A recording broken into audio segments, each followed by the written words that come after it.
네, 안녕하세요 여러분, 반갑습니다. 2023학년도 대학 수학능력시험 생명과학 1의 해설을 맡은 박소연입니다.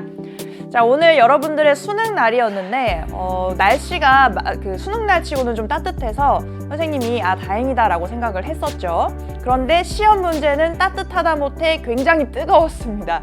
자, 아마 여러분들이 등급이 어떻게 나올까 굉장히 고민하고 걱정하고 있을 텐데 이미 우리 시험은 끝났고요. 이 선생님이 총평에서도 얘기를 했지만 수능은 상대평가거든요. 나에게 어려웠으면 전국에 있는 모든 친구들에게 어려웠다. 그래서 그만큼 커트라인은 낮아질 수밖에 없으니까 너무 걱정하지 말고 결과를 좀 기다려봤으면 좋겠습니다. 그러면 선생님은 요 훌륭한 문항들, 물론 어렵긴 했습니다만 훌륭한 문항들이 굉장히 많았던 이번 수능의 문제를 1번부터 차근차근 한번 풀이를 해보도록 할게요.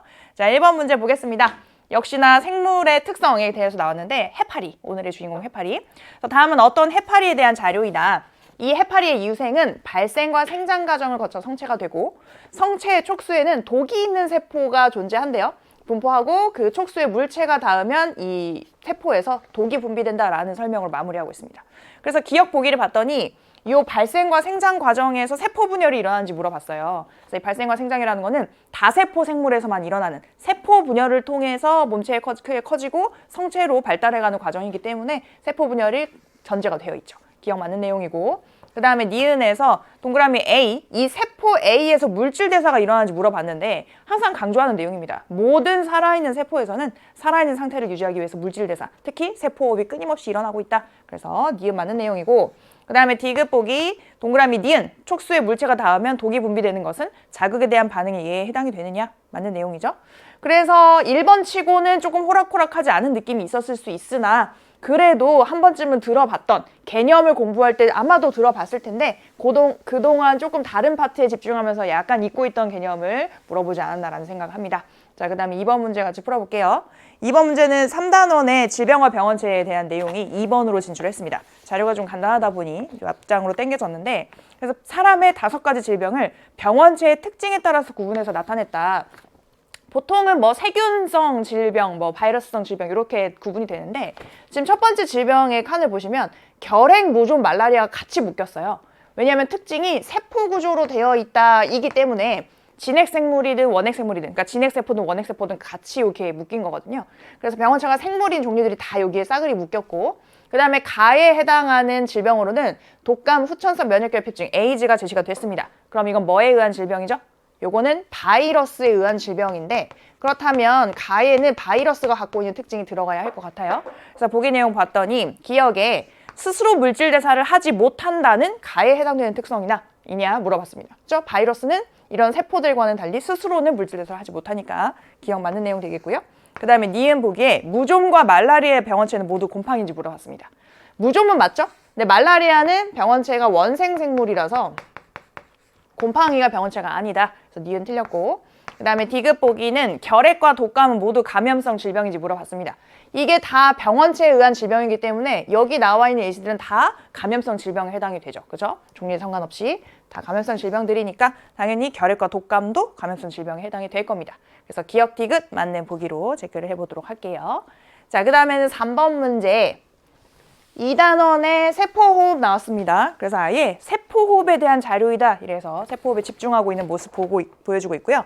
여기 가의 설명을 보니까 포도당은 세포호흡을 통해서 물과 이산화탄소로 분해된다라는 전체적인 과정이 설명이 되어 있고, 그 다음에 나에서는 세포호흡 과정에서 방출된 에너지의 일부는 기억에 저장되며 기억이 니은과 무기인산으로 분해될 때 그때 방출된 에너지가 생명활동에 이용된다라고 되어 있습니다. 여기서 기억과 니은에 ATP와 ADP가 들어갈 예정인데 기억이 분해된다고 했거든요. 그러니까 기억에 해당하는 ATP가 분해가 돼서 니은에 해당하는 ADP와 혼자 따로 떨어져 있는 무기인산 하나로 분해되는 과정을 얘기를 하고 있는 거죠. 자, 그럼 기억 보기 보겠습니다. 기억에 가에서 이화작용이 일어나는지 물어봤는데 세포호흡은 대표적인 이화작용의 예시이기 때문에 그래서 맞는 내용.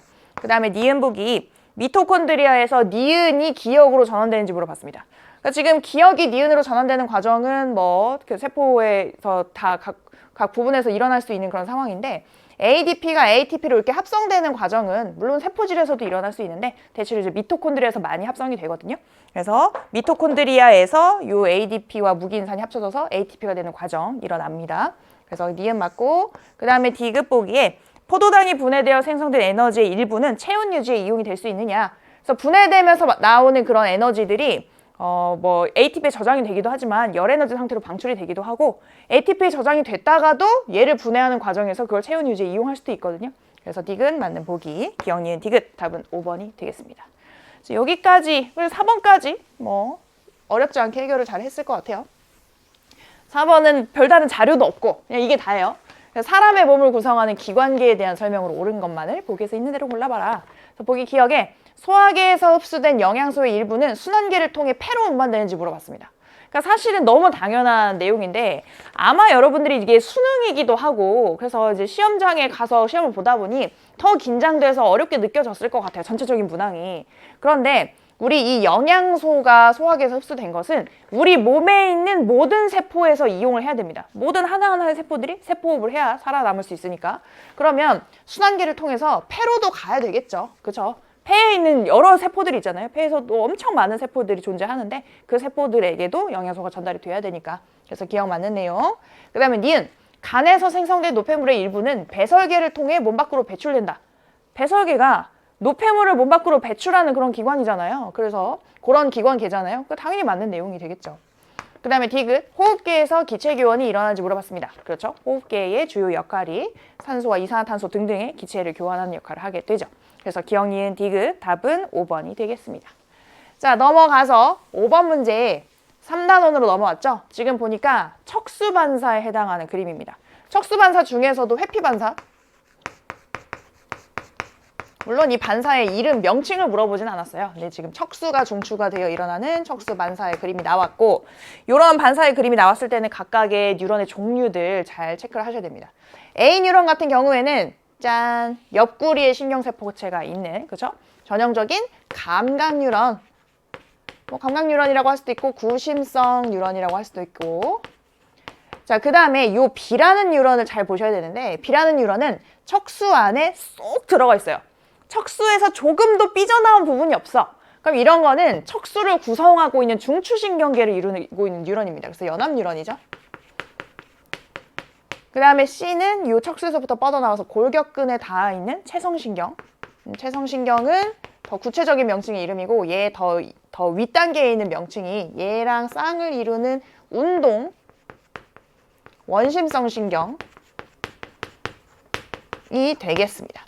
자, 그러면 보기 내용 기억에 A는 운동 뉴런인지 물어봤는데 아니죠. 이렇게 옆구리에 신경세포체가 달린 거는 감각 뉴런만이 갖는 그런 독특한 특징. 그래서 기억은 틀렸고 그 다음에 니은에 C의 신경세포체는 척수에 있는지 물어봤어요. 신경세포체가 여기 그림에서는 이렇게 동그라미 앞에 못의 머리처럼 등장하잖아요.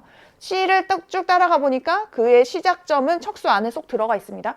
그래서 얘의 시작점인 신경세포체는 척수에 있다. 심지어 척수에 어딘지도 물어볼 수 있죠. 척수의 속질에 들어있다. 그래서 니은 맞는 내용. 그 다음에 디귿, 이 반사 과정에서 A에서 B로 흥분의 전달이 일어나는지 물어봤습니다.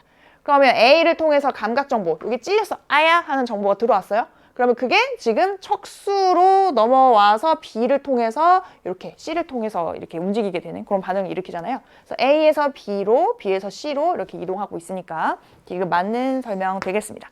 그래서 니은 디귿 답은 4번. 넘어갈게요. 자, 그 다음에 6번 문제 보겠습니다. 6번이 조금 독특한 형태죠. 그러니까 어렵지는 않은데 약간 신유형이라고 할 수 있는 신유형. 지금까지 세포 주기, 체세포 분열을 이렇게 보지 않았었다. 그래서 약간 신유형의 자료지만 어렵진 않아요. 그래서 표가는 사람의 체세포의 세포 주기에서 나타나는 4가지 특징을 나타냈고요. 나는 가의 특징 중에 사람의 체세포, 세포 주기의 기억, 니은, 디귿, 리을에서 나타나는 특징의 개수를 나타낸 것이다. 이 기억, 니은, 디귿, 리을에 들어갈 후보들이 G1, S, G2라는 3가지 관계 시기와 함께 분열기까지 같이 여기 4개가 여기 매치가 될 예정이에요. 그래서 사실은 이것도 기본기가 잘 돼 있어야 자신 있게 팍팍 찾을 수 있죠. 자, 핵막이 소실되는 건 딱 언제 일어나는 일이에요? 분열기 전기에 일어나는 일이죠. 그래서 이거는 분열기에만 나타나는 특징이 첫 번째 특징. 그 다음에 히스톤 단백질이 있다. 이건 선생님이 이제 수업을 할 때마다 굉장히 강조하는 내용인데 히스톤 단백질 또는 뉴클레오솜으로 만약에 물어본다. 뉴클레오솜이라는 이 구조는 간기든 분열기든 항상 존재하는 구조거든요. 근데 이 뉴클레오솜이 히스톤 단백질을 DNA가 감고 있는 그런 구조형의 구조잖아요.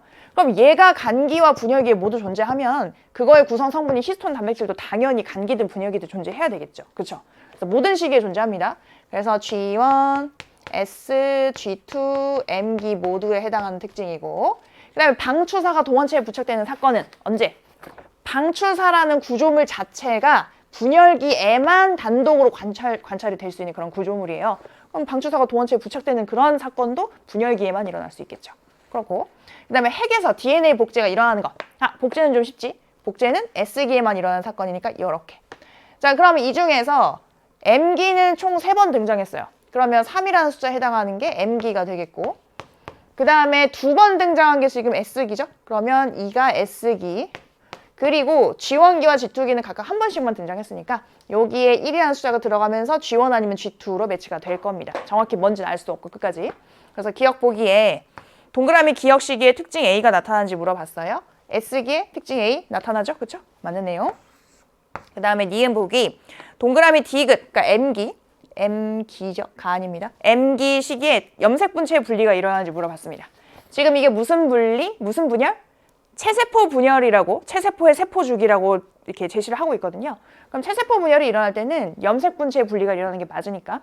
그러니까 지금 이런 식으로 체세포 분열에서 일어난 사건을 물어볼 수도 있기 때문에 우리가 늘 감수 분열에만 너무 초점을 맞추지 말고 체세포 분열도 기본적으로 잘 알고 있어야 합니다. 그래서 니은 맞는 내용이고, 그 다음에 D급 보기에 핵 한 개당 DNA 양은 니은 시기의 세포와 리을 시기의 세포가 서로 같은지 물어봤어요.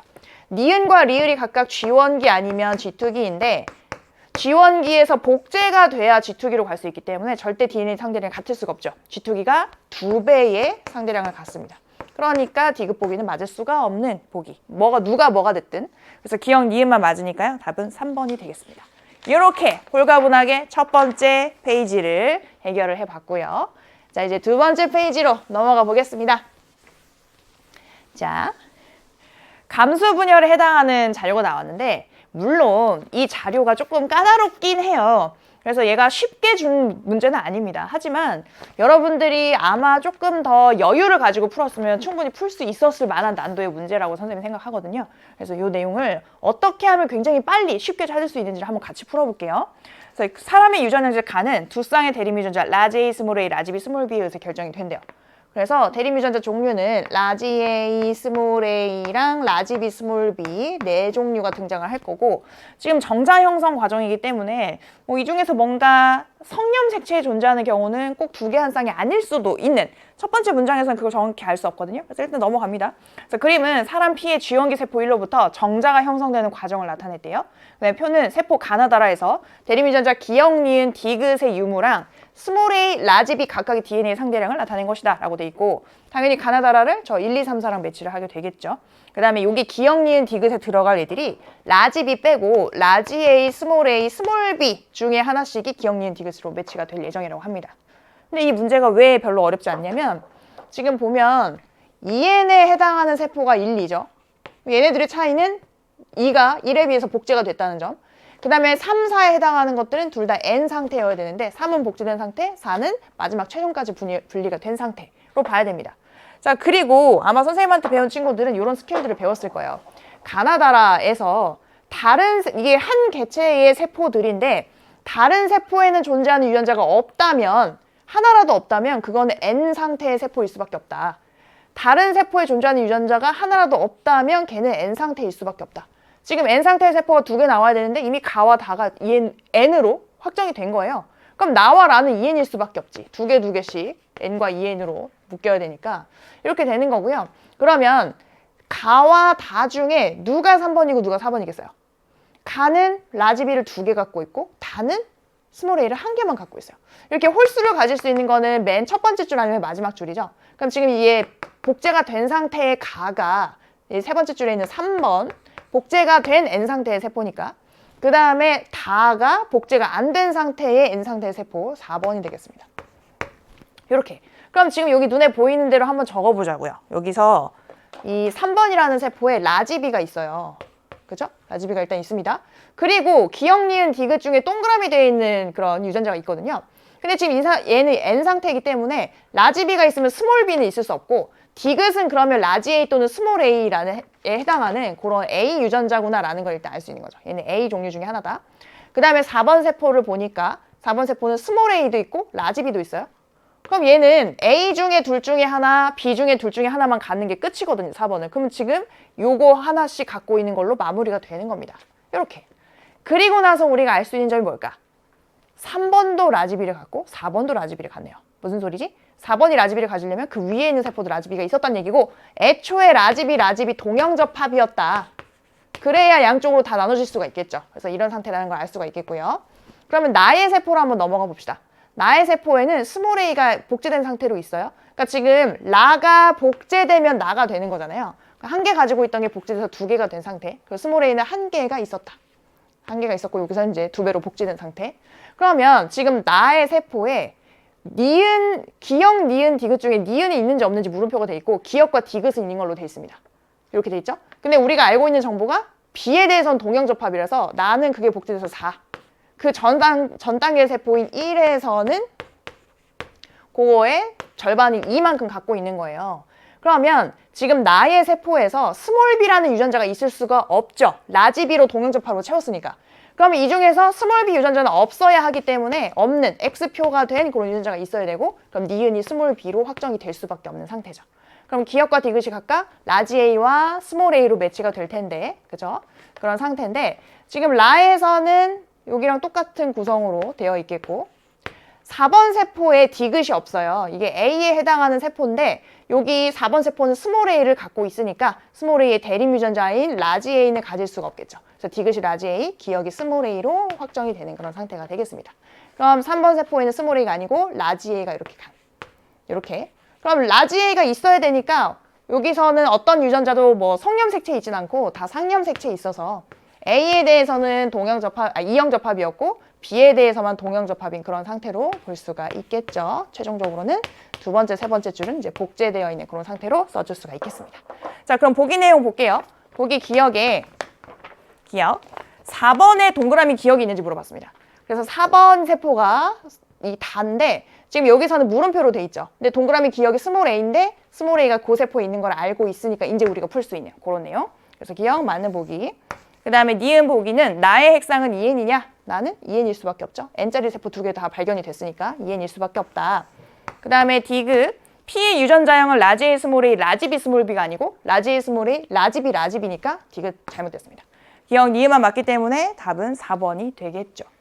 그러니까 지금 이 문제에서 n짜리 세포 두 개를 찾고 나면 굉장히 생각보다 쉽게 풀리거든요. 물론 지금 기역, 니은, 디귿을 확정하는 과정에서는 우리의 추론이 조금 필요하지만 생각보다 이 문제 상황이 많이 어렵게 꼬여있진 않았다라고 생각해 볼 수 있습니다. 자, 그 다음에 8번 문제. 삼투압 조절 관련된 문제인데요. 이것도 굉장히 쉬웠지. 그림은 사람 1과 2에서 전체 혈액량의 변화에 따른 혈중 항인효 호르몬의 농도를 나타내대요.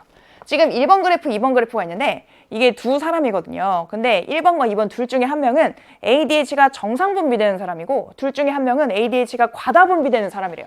사실 이 자료는 너무나 쉽게 줬다. 예전에 우리 그 혈압, 어떤 사람은 정상혈압이고 어떤 사람은 고혈압이에요 하고 혈압 한 명만 이렇게 높게 해가지고 그거 매치하게 만들었던 문제만큼이나 너무나 쉬웠다. 왜냐? 지금 같은 어떤 양을 딱 기준으로 지금 이 X축이 뭐냐면요. 전체 혈액량이에요. 전체 혈액량. 그러니까 전체 혈액량에 따라서 ADH 분비가 달라지는데 지금 같은 혈액량일 때를 비교를 해보자고요. 1은 이만큼만 분비되는데 2는 요만큼 분비돼. 누가 과다 분비되는 사람이에요? 2가 과다 분비되는 사람이지.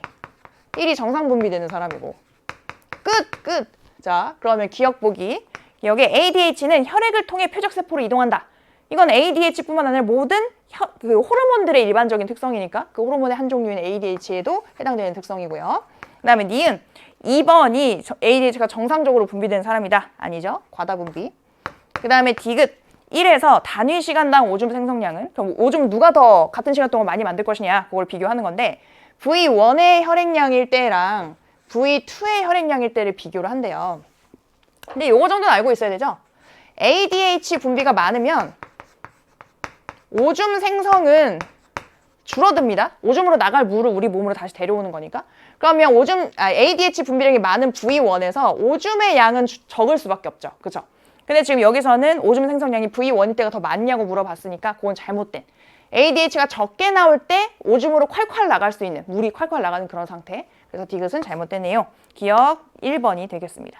디귿 보기가 조금 빨리 푸느라고 좀 헷갈렸을 수는 있을 것 같아요. 하지만 시간이 조금 있다면 어려운 문제는 아니었다. 그 다음에 9번 문제 보겠습니다. 자, 아마 9번에 대해서 많이 궁금한 친구들이 많을 텐데 9번은 사실 한 가지 풀이만 있는 건 아니고요. 여러 가지 다양한 조합이 가능할 수 있어요. 근데 어떻게 푸는 건지 그 원리만 이해하시면 됩니다. 자, 일단은 사람의 유전 형질 가나다라 4가지 형질이 나오는데 가는 라지 A 스몰 A에 의해서, 나는 라지 B 스몰 B에 의해서, 다는 라지 D 스몰 D에 의해서, 라는 라지 E 스몰 E에 의해서 결정이 되고요. 각각 다 대문자가 완전 우성인 상황으로 나타나 있습니다. 우열관계 명확하고, 그 다음에 가나다라의 유전자는 서로 다른 2개의 상염색체 있는데 여기까지 읽고 약간 긴장했겠죠? 아, 누구랑 누가 또 연관이 찾아야 되는구나. 근데 그게 아니었어. 가나다의 유전자는 라의 유전자와 다른 염색체에 있대요. 그러면 지금 4개를 서로 다른 2개의 상염색체에 위치시켜야 되는데 라 혼자 따로 독립시켜주면 다 해결이 되는 그런 상황이거든요. 그러니까 지금 어떤 사람에게 요 4개의 유전자가 있으면 가를 결정하는 유전자랑 가나다를 결정하는 유전자 다 같이 연관돼 있고 그 다음에 라를 결정하는 유전자만 따로 독립되어 있다. 이렇게 생각하시면 됩니다. 자, 그 다음에는 본격적인 문제 상황. 가나다라에 대한 표현형이 모두 우성인 부모 사이에서 그러면 적어도 라지 A, 라지 B, 라지 D는 적어도 한 개씩은 다 갖고 있다는 얘기죠. 라니까 2까지, 2에 대해서도. 그래서 대문자를 적어도 한 개씩은 다 갖고 있는 그런 부모 사이에서 자손이 태어날 때 이 자손의 가나다라의 표현형이 모두 부모랑 같을 확률. 그러면 이 자손도 적어도 대문자를 하나씩은 다 가질 확률이 16분의 3이랍니다. 근데 생각보다 이게 간단해요. 왜냐면 지금 이게 뭐 엄마가 됐든 아빠가 됐든 사실 여기서는 누가 부모인지 상관없어요. 이걸 그냥 아빠라고 잡아볼까요? 그러면 엄마 쪽에도 3개는 연관돼 있고 하나는 독립이 돼 있을 거란 말이에요. 이렇게. 이 둘의 조합으로 만들어진 자녀를 찾아보는 겁니다. 그런데 그럴 때 대문자를 적어도 하나라도 가질 확률이 16분의 3인데 그러면 이쪽 염색체의 조합에서 어떤 확률이 나올 거고 이쪽 염색체, 그러니까 독립돼 있는 염색체에서도 또한 조합이 나올 거 아니에요, 확률이? 그럼 걔네 둘을 곱해줬을 때 16분의 3이라는 확률을 만족을 하려면 딱 2개의 숫자를 곱했을 때 16분의 3이라는 숫자가 나와야 돼요, 지금. 염색체의 종류가 2종류밖에 없어요.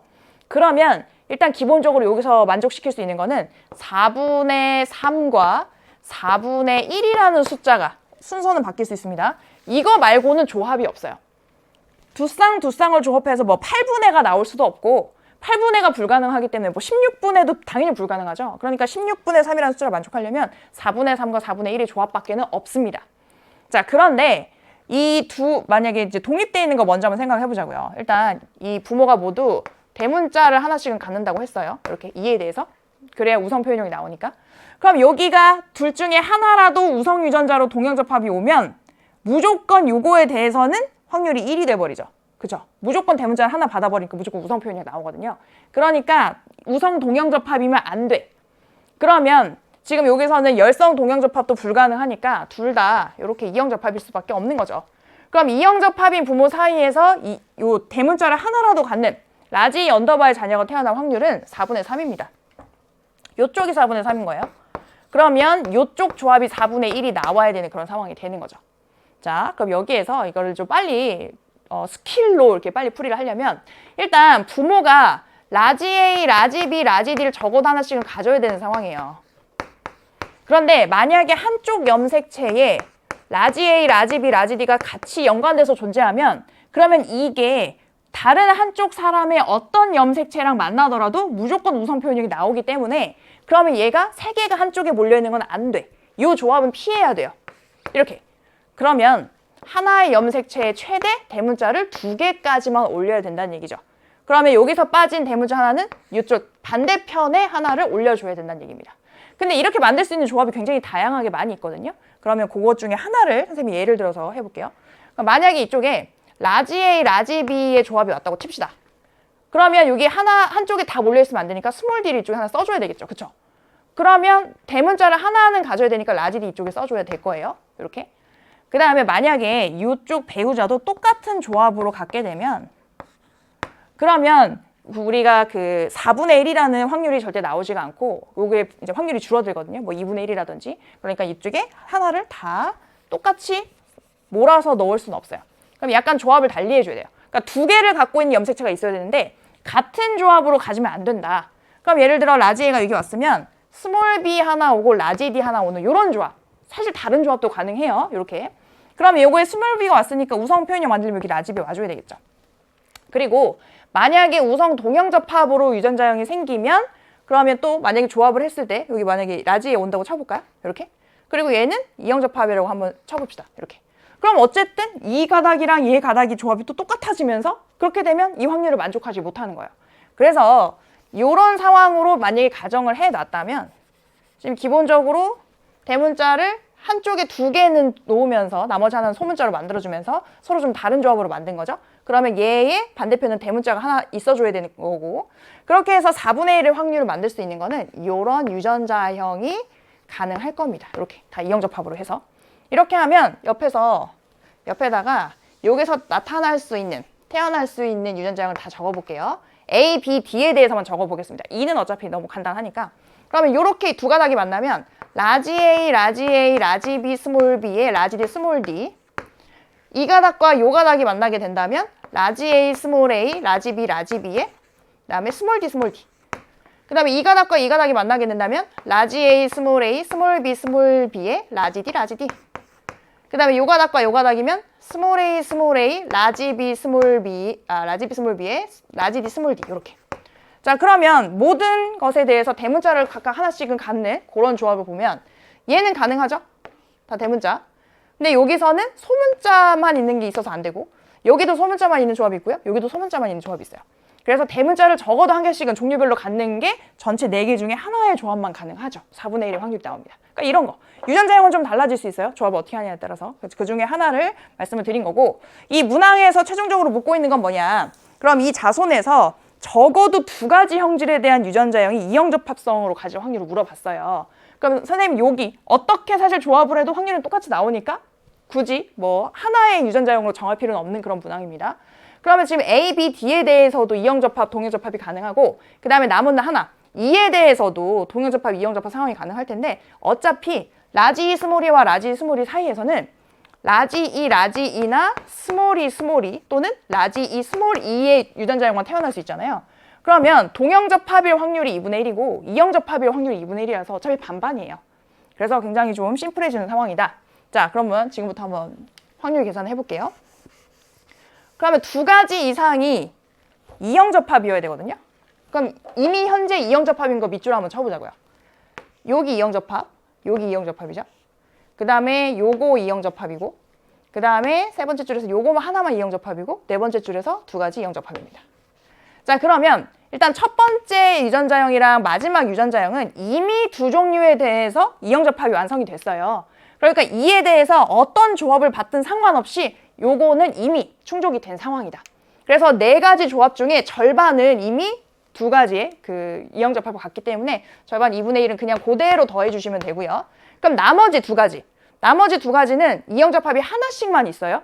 그러면 이에 대해서 라지 스몰이 이형접합이 와줘야 2가지 이상 이형접합이 만족이 되는 거거든요. 그럼 나머지 4개 조합 중에 절반이니까 2분의 1인데 나머지 2분의 1은 여기에서 라지 스몰이가 올 확률까지 곱해줘야 되는 거죠. 그래서 2분의 1 이렇게 해주면 4분의 3이라는 확률이 나오게 됩니다. 그래서 이 문항에서 요구하는 최종 확률 4분의 3으로 계산을 해줄 수가 있겠죠.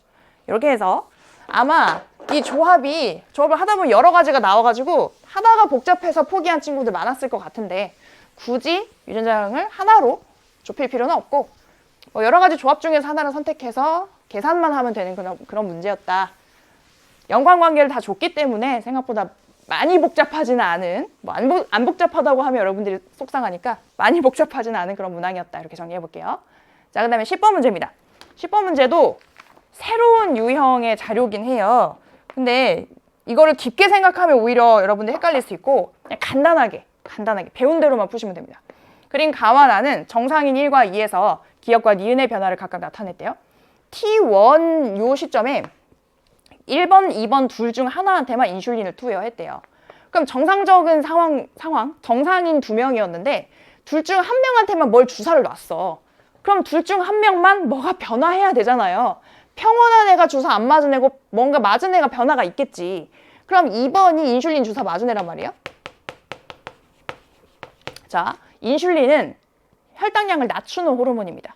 그러면 지금 이 인슐린 주사 맞은 애한테서 기억이라는 이 양이 급격하게 감소하고 있는데 기억과 니은은 각각 혈중 글루카곤 농도와 혈중 포도당 농도 중 하나래요. 우리 알고 있잖아. 인슐린 맞으면 인슐린이 더 많이 나오게 되면 혈당량을 내려가게 돼요. 그래서 이거는 혈당량이라고 보시면 되죠. 포도당의 양. 그러면 니은은 글루카곤이 될 겁니다.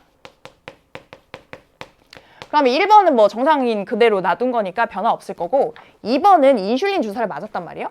그럼 인슐린 주사를 맞았는데 글루카곤 농도는 왜 높아지냐? 2번이 1번보다 인슐린 농도가 지금 높은 상황이에요. 근데 여러분들이 배우기로 인슐린과 글루카곤의 분비는 좀 반대로 가는 경향이 있으니까 인슐린 많은 상태에서 글루카곤도 많으면 이상한데? 라고 생각해서 오히려 혼란에 빠졌을 수 있습니다. 그냥 느낌만. 지금 인슐린은 원래 이 몸에서 만들어진 게 아니에요. 그냥 몸에서 자체적으로 만드는 거면 인슐린 양이 높을 때 글루카곤은 낮을 거야. 정상적으로 만들어진 상황이라면. 근데 이거는 외부에서 인위적으로 주사를 한 거잖아요. 그럼 그거의 효과를 생각하시면 돼요. 인슐린을 맞았어. 혈당량이 몹시 떨어졌죠. 그쵸? 그러면 글루카곤은 혈당량이 떨어졌을 때 높이려고 나오는 호르몬이니까 혈당량 떨어진 2번에서 글루카곤 농도가 올라갈 수밖에 없죠. 그래서 원인과 결과로 생각을 하시면 되겠습니다.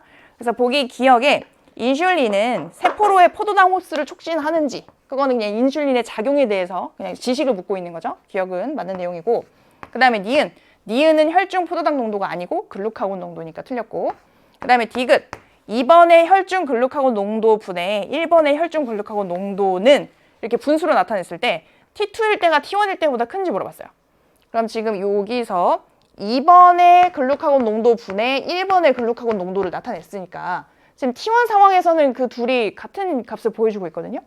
근데 T2에서는 분모에 해당하는 이의 값이 더 크니까 그죠?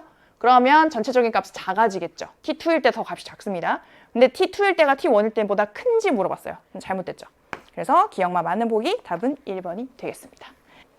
자, 다음은 11번 문제, 방영구법 문제인데 선생님이 이 해설을 들어오기 직전에 문제는 미리 못 받으니까 여러분들의 반응을 먼저 체크를 했단 말이에요. 근데 방영구법에 대한 얘기가 압도적으로 많더라고요. 그래서 선생님이 조금 각오를 하고 이 문항을 풀어봤는데 이렇게 풀리는걸? 약간 이런 갸우뚱 이런 느낌. 그래서 아마 여러분들이 수능 시험장에서 조금 더 긴장하고 다른 문제가 좀 어렵다 보니 긴장한 상태로 11번까지 왔을 거예요. 그래서 더 풀이 방법이 안 보이지 않았나. 왜냐면 이와 비슷한 문제들이 우리 수능 특강이나 수능 완성에서도 조금 비슷한 유형들이 나왔었거든요. 그래서 거기서 만약에 충분히 연습이 됐으면 풀어낼 수 있었던 그런 문항이라고 생각합니다. 한번 풀이를 해볼게요. 그래서 표는 방영구법을 이용하여 어떤 지역의 식물군집을 두 시점 T1과 T2일 때 조사한 결과를 나타냈다고 합니다. 그래서 지금 중요치 값이 마지막 칸에 있는데 중요치 값은 상대 빈도, 상대 피도에 뭐를 더했을 때? 상대 밀도를 더한 값이죠. 그럼 여기다가 상대 밀도를 적어 넣어 볼 거예요. 왜냐하면 상대 밀도는 개체수를 이용해서 구하는 값이기 때문에 여기다가 이렇게 괄호로 상대 밀도는 야박하게 칸을 따로 안 줘가지고 우리 실전이니까 이런 식으로 옆에다 끼워 넣어서 한번 적어 보자고요. 그리고 이 문제를 푸는 아주 중요한 기본 어떤 원칙은 상대값의 총합은 100이 되어야 한다. 그거만 잘 기억하시면 되겠습니다. 왜냐하면 상대값이라는 게 100 중에서 각각이 얼만큼 퍼센트를 차지하고 있느냐로 나타내는 값이라서 다 더하면 100이 돼야 돼요. 그럼 일단 T1 시점일 때 이 빈칸 채울 수 있지 않겠어요? 다 더하면 100이 돼야 돼. 그럼 여기 뭐가 들어가야 돼? 여기 20 들어가야 되겠죠. 그럼 60에 40이니까 100이 될 수 있는. 그 다음에 여기에도 50에 65니까 35. 총합 100을 만들려면 이렇게 들어갈 수 있겠죠. 자, 그리고 나서 우리에게 주어진 값이 요거랑 요거가 있습니다. 요렇게 요 빈칸과 요 두 개를 더하면 68이라는 숫자가 나온다는 거예요. 그러면 여긴 뭐가 들어가야 돼? 18이라는 숫자가 들어가야 되겠죠. 그 다음에 요거랑 요거랑 3개, 요렇게 3개 더한 게 49라는 수를 만족을 해야 되니까 여기 35, 그럼 여기는 14라는 숫자가 들어가야 될 겁니다. 자, 그러면 이 개체수를 이용해서 상대밀도 구하는 쉬운 방법이 있어요. 지금 이 개체수에다가 얼마를 곱하면 이 퍼센트가 나올 수 있게 되죠? 곱하기 2를 해줄 때 그러면 18%가 나오게 되죠. 이 상대밀도에 해당하는. 그러면 나머지도 다 이 개체수에다가 곱하기 2를 해준 숫자가 이 빈칸에 들어갑니다. 다 똑같은 비율로 들어가면 돼요. 그러면 총합이 100이 될 거예요. 자, 그러면 이 B에 해당하는 값은 38. 그러면 C는 곱하기 2 했을 때 14가 돼야 되니까 원래는 7개체가 있었다는 얘기가 되겠죠? 그 다음에 D의 값은 상대 밀도가 30이 될 거예요. 그럼 이쪽은 다 해결이 됐고 요 가로줄의 합을 해보니까 78 들어갈 거고요. 그 다음에 D에 대해서도 가로줄의 합을 해보니까 105. 그래서 지금 T1인 상황에서는 요 전체 합이 100이다를 통해서 일단 빈도, 피도 값을 알아내고 이 가로줄의 세 칸의 합이 중요치에 해당된다는 그런 기본 공식을 이해하면 풀 수 있는 그런 식으로 설계가 되어 있습니다. 자, 그 다음에 T2를 보니까 T2는 중요치 값을 준 게 하나밖에 없고 여기도 비어있고 여기도 비어있는데 도대체 어떻게 풀란 얘긴가? 근데 여러분 여기서 요걸 주목하시면 되죠. T2에서는 A라는 종의 개체수가 없어. 그럼 상대밀도 당연히 0이겠죠. 개체수가 없는데. 근데 얘가 개체가 아예 없는데 이 방형구에 등장할 수 있어요? 상대 빈도값이 있을 수 있어요? 없죠. 얘가 아예 개체가 없는데 땅을 뒤덮고 있는 면적이 있어요? 없죠. 그러면 중요치도 0인 거지. 그래서 사실 한 줄은 없는 겁니다. A는 없는 거야. 그럼 BCD를 이용해서만 해주면 되고 BCD를 다 더한 총합이 100이 되면 되는 거예요. 그럼 이제 채울 수 있잖아. 그럼 여기가 얼마 들어가야 되죠? 40이 들어가줘야 총합이 100이 될 거고 그 다음에 여기도 총합을 100으로 만들려면 여기는 37이 들어가야 되겠네요. 이렇게 넣어놨어. 그러니까 지금 여기를 채울 수 있게 됐죠. 여기가 77이고 여기가 110이니까 요 퍼센트가 35%가 들어가 주면 그러면 총합이 35, 40, 37의 합이 112로 만족이 될 겁니다. 자, 그러면 아까도 여기서 곱하기 2를 해주면 요 퍼센트가 나와요 이렇게 했던 것처럼 여기다가 어떻게 해주면 35라는 값이 나올까? 요 개체수에다가 3분의 5를 곱해주면 요 퍼센트 값을 만족시킬 수 있겠죠. 그럼 나머지도 각각의 3분의 5를 곱했을 때 나오는 숫자가 여기 빈칸에 들어가게 될 거예요. 그럼 지금 여기 B는 55가 들어갈 거고 얘도 총합이 100이 되어야 하니까 이렇게 하면 10이 남네요. 그죠? 더 하려면. 그러면 지금 여기서 3분의 5를 곱했을 때 10이 되는 값은 6이 될 겁니다. 요렇게. 자, 그러면 이제 이쪽은 다 채워졌고 요 가로합이 중요치가 되는데 B의 가로합은 134. 그 다음에 C의 가로합이 54. 선생님도 지금 급하게 막 숫자 계산하고 들어와서 혹시 틀린 게 있으면 어떠나 약간 걱정이 되지만 아마 맞을 거예요.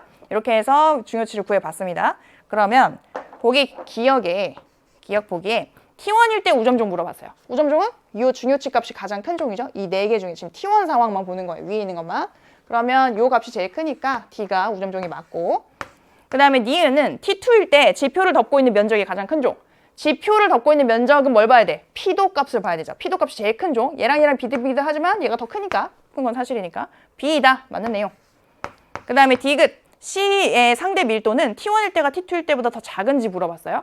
자, 상대 밀도 값은 그냥 요거 읽어주면 됩니다. 요거랑 상대 밀도. 그럼 이 괄호 안에 들어가 있는 값이죠. 그러면 T1일 때 C의 상대 밀도는 14였고요.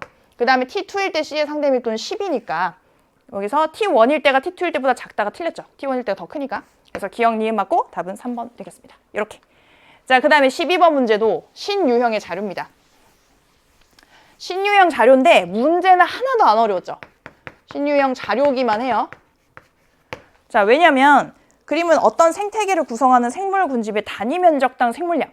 생체량 이게 뭐지? 어려워. 넘어가. 이 변화를 나타내는데 뭔가 생물의 양이지. 잘 몰라도 돼요. 생물의 양이다. 생물의 양이 이만큼 있었는데 줄어들었어. 왜일까? T1 상황에서 산불에 의한 교란이 일어났대요. 불났네. 산불 나서 애들이 탔으니까 생물을 이루고 있는 양은 줄어들었겠다. 이렇게 이해하시면 돼요. 자, 그리고 나서 T2일 때 이 생태계 평형이 회복이 됐죠. 원래 값으로 돌아왔죠. 평형이 회복이 됐고 그 다음에 이 기억이 시작이 됐는데 기억은 1차 천위와 2차 천위 중 하나래. 근데 우리 배우잖아요. 산불은 2차 천위를 일으키는 대표적인 키워드다. 이거를 모르진 않을 거예요. 산불을 하면 2차 천위. 그러면 산불이 일어나서 2차 천위 회복 과정을 거쳐가지고 다시 원래대로 회복이 된. 자, 그러면 보기 한번 보겠습니다. 보기 기억은 1차 천위이다. 말도 안 되지. 그 다음에 니은. 1시기에 이 생물 군집의 호흡량이 0인지 물어봤어요. 자, 1시기. 애들이 산불 나기 전에 평화롭게 자기의 자리에서 자기 잘 생활을 하고 있을 때. 근데 호흡량이 0이려면 애들이 다 죽어 있어야 되겠죠? 살아있는 모든 생명체는 호흡량이 0일 수 없거든요. 살아있는 상태를 유지하려면 무조건 호흡을 해야 됩니다. 그러니까 당연히 호흡량이 0인 일은 있을 수 없어요. 이렇게 생물들이 살아있는데. 아니야. 그 다음에 디귿. 2번 시기에 생산자의 총 생산량은 순 생산량보다 큰지 물어봤어요. 이거는 읽어볼 필요도 없이 맞는 보기죠. 총 생산량에서 호흡량과 순 생산량으로 나눠지는 거니까 당연히 총 생산량이 가장 많아야지. 그쵸? 그래서 총 생산량이 가장 많다는 당연한 얘기. 그러니까 보기가 너무 평이했죠. 자료의 그런 생김새에 비해서. 그래서 디귿 2번이 되겠습니다. 자, 그 다음에 13번. 두둥. 근육의 수축. 자, 지금 이 자료는 굉장히 단순하죠. 이거 우리 뭐 맨날 봤던 그림이잖아. 그죠? 기억, 니은, 디귿. 하지만 문제의 상황은 익숙하지 않았다. 볼게요. 다음은 골격근의 수축 과정에 대한 자료이다. 이렇게 되어 있습니다. 그림은 근육 원섬유마디 X의 구조를 나타냈고, X는 뭐 좌우 대칭, G1, G2 해서 지선 양쪽 나와 있고요. 그 다음에 구간 기역은 액틴 필라멘트만 있는 부분인데 양쪽에 있는 것 중에 절반만 2분의 I래. 그 다음에 니은은 양쪽에 겹친 부분 중에 절반만 2분의 겹친 부분. 디귿은 온전한 H대 전체를 얘기하고 있습니다. 그래서 이렇게 돼 있고요. 그 다음에 골격근의 수축 과정 두 시점 T1과 T2가 있대요. 근데 이 문제에서 여러분들은 출제자를 믿어야 돼요. 선생님이 봤을 때 이번 수능 문제에서 출제자만 믿었으면 그래도 출제자들이 우리를 완전히 괴롭힐 만한 그런 의도는 없다. 그래도 좀 추론 능력을 좀 평가하고 싶은 거지 완전 극한까지 몰아붙이진 않는다 라는 어떤 믿음이 있어야 돼요. 그래야 아까 우리 그 뭐 이형접합 몇 개 있는 거 그런 거 계산하는 것도 사실 유전자형을 완벽하게 밝힐 필요는 없었죠. 근데 그래도 풀 수 있는 문제일 때 어떻게든 뭐 확정이 돼야 되지 않을까라고 의심하는 순간 시간이 더 걸리는 거고 얘도 마찬가지야. 문제에서 뭐라고 써있냐면 골격근의 수축 과정에 대한 자료이다 이렇게 돼 있어요. 그리고 시간 순서가 T1, T2로 돼 있어. 그러면 설마 수축 과정인데 이렇게 수축이 되진 않겠죠. T1에서 T2로 갈 때 수축이 된다는 얘기겠지.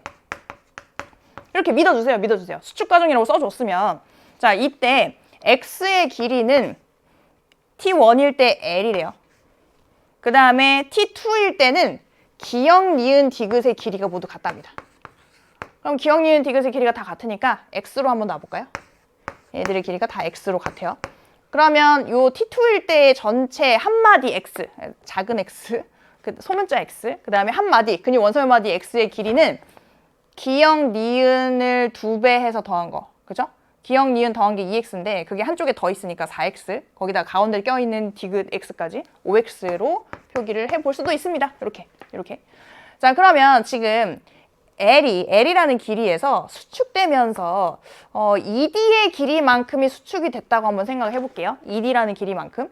그러면 지금 기역과 디귿은 X랑 같이 가는 값이죠. 같은 경향성으로 가는 값이란 말이에요.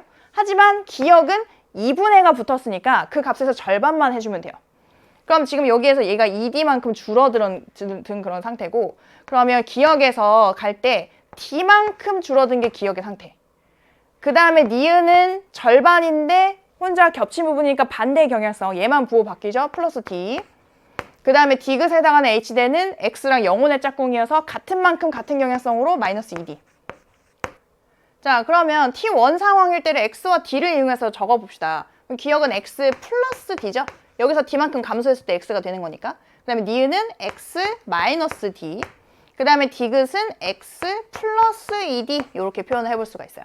자, 그럼 여기까지가 일단 해결이 된 거고 우리는 중요한 단서, 여기 분수로 표현된 단서가 있는데 T1일 때, 조금 밑으로 T1일 때의 동그라미 A의 길이 분의 T2일 때의 동그라미 A의 길이는 T2일 때의 니은의 길이 분의 T1일 때의 니은의 길이와 같은 값이 돼야 된대요. 근데 여기서 니은은 확실하게 딱 준 거고 시원하게 A가 기역 아니면 디귿에 해당이 된답니다. 이렇게. 자, 그러면 그냥 가정을 해보는 거예요. 둘 중에 하나니까. 이 동그라미 A 부분에 이 기역을 한번 집어넣어 볼게요. 그러면 T2 시점에서는 X일 거고 그 다음에 T1 시점에서는 X 플러스 D겠죠. 그 다음에 지금 니은에 대해서는 T2 시점이 X, T1 시점은 X 마이너스 D일 겁니다. 자, 그러면 얘를 가지고 풀이를 해보자고요. 요거 두 개 곱한 게 요거 두 개 곱한 거랑 같아야 되죠? 그러면 x제곱 마이너스 d제곱은 x제곱이랑 같아져야 되는데 그러려면 d가 0이어야 되고 수축과정이라고 할 수 없지. 그죠? 여기서 무슨? 그럼 기억은 아니었단 얘기. 기억 아니고 디귿을 넣어봅시다. 그러면 여기를 디귿으로 바꿔볼게요. 동그라미 A가 디귿이었다.